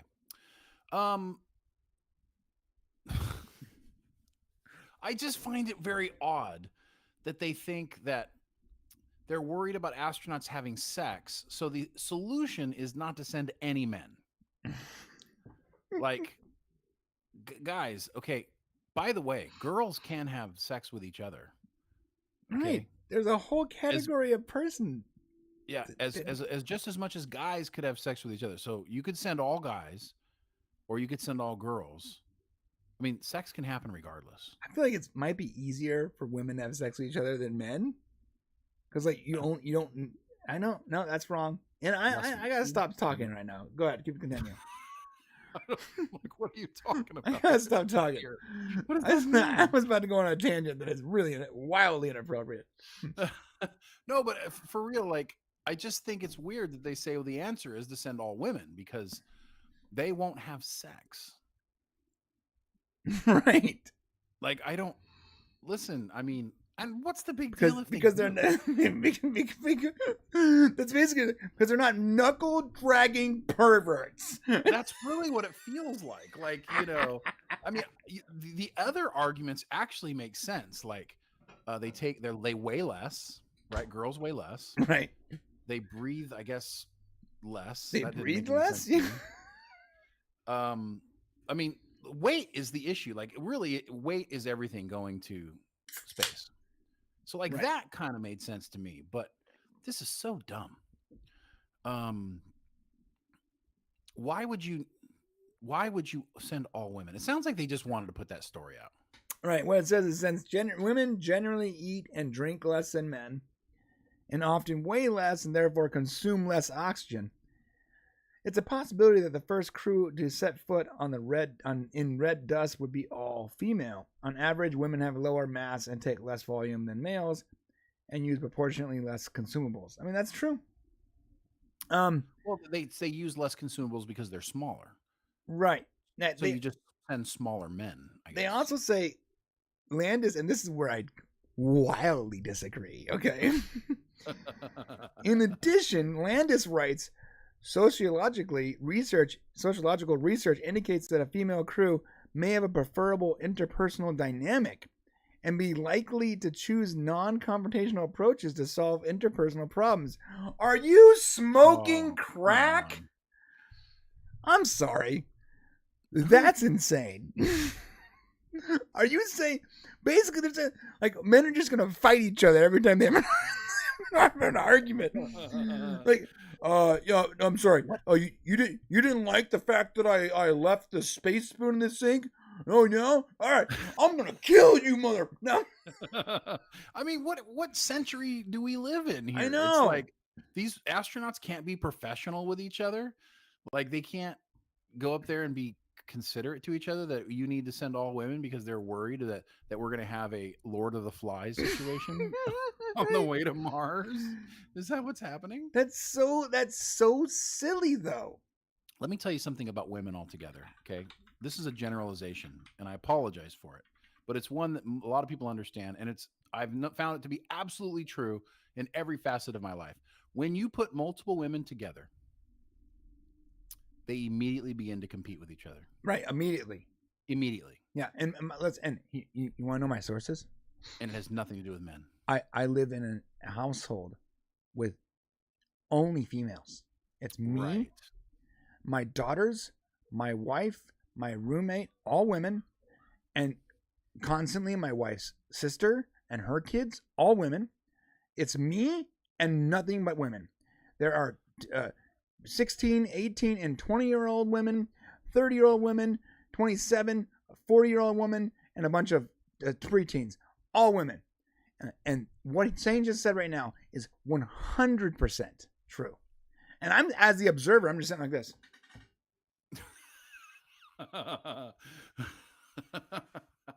You want to know why I escaped to come do our live stream? It's because, like, if I'm in the proximity too long, they realize that they can start shifting their frustration off on the only guy in the room. Right. It's Listen, facts. if you want a mission to Mars to fail, send a bunch of women together. Only women, right? Only women, Yeah. right? Not saying they're not capable, competent, couldn't do every bit just as much of a man could do. They absolutely could. But when you put a bunch of women together, unless none of them have any jealous bones in their body or cattiness or, I don't want to get too specific about it, but that's kind of the way women in general are. And So if you're going to generalize men and say we can't send men because they're going to fight with everybody, then we can say women are going to fight amongst each other. That's so insane. Can't say women. Can't send men because they're gonna fight. They're gonna.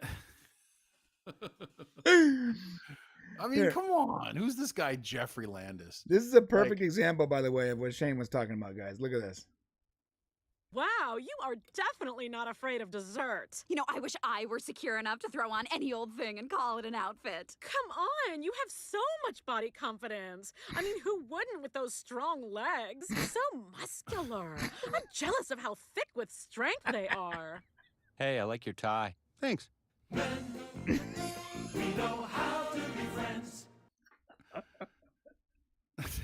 That's spot on, though. I mean, there's the general. Listen, working in generalities is always a bad thing, as we've said multiple times. But it's just weird. Let's see what else. Let's see what Michaela says here. With missions like these, you watch a group of strangers become a family. Says this person, Michaela, director of High Seas Missions, who commanded the latest simulation.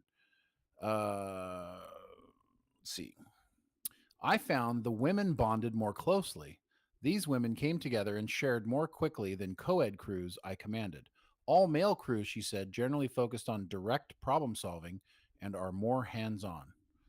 Well, you know what they say. When you build a team, you should build a well-rounded team that can do multiple different things. So I would say, if you're going to take 4 people, take 2 dudes, 2 gals, and go get it done.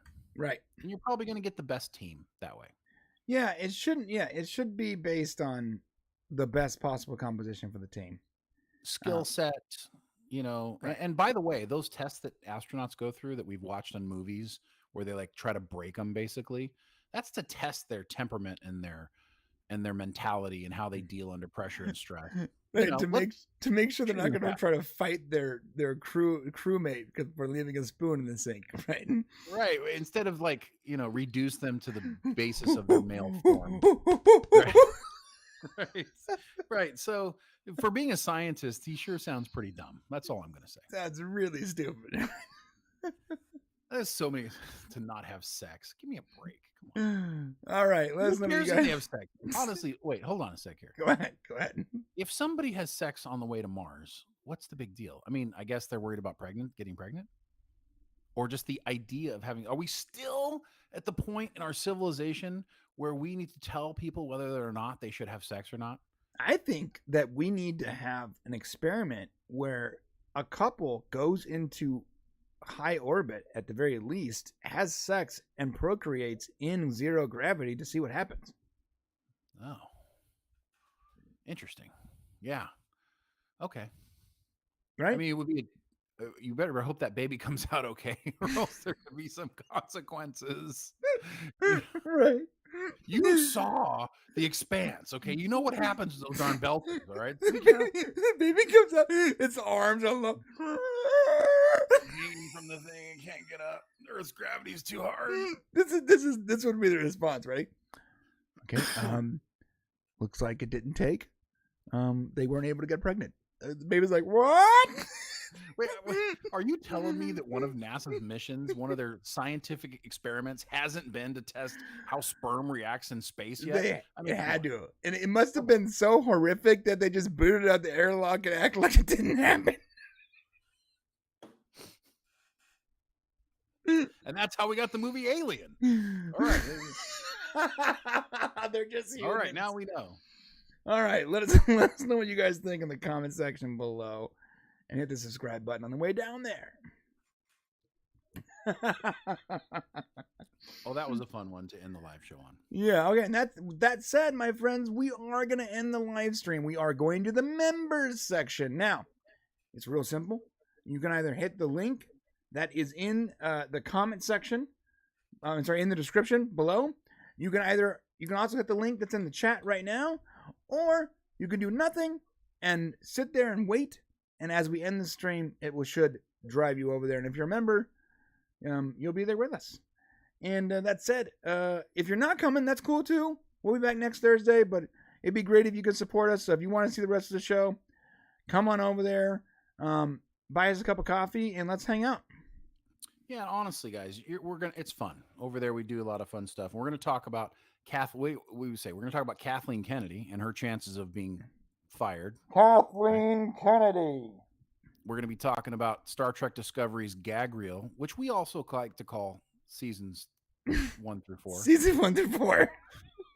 But we're going to be doing that. We're talking about some Witcher, some Wonder Woman. We got all kinds of stuff to talk about. So come over. Yeah, we got a nice time over there. So yeah, come on over, hang out with us. That's funny, Food Plots.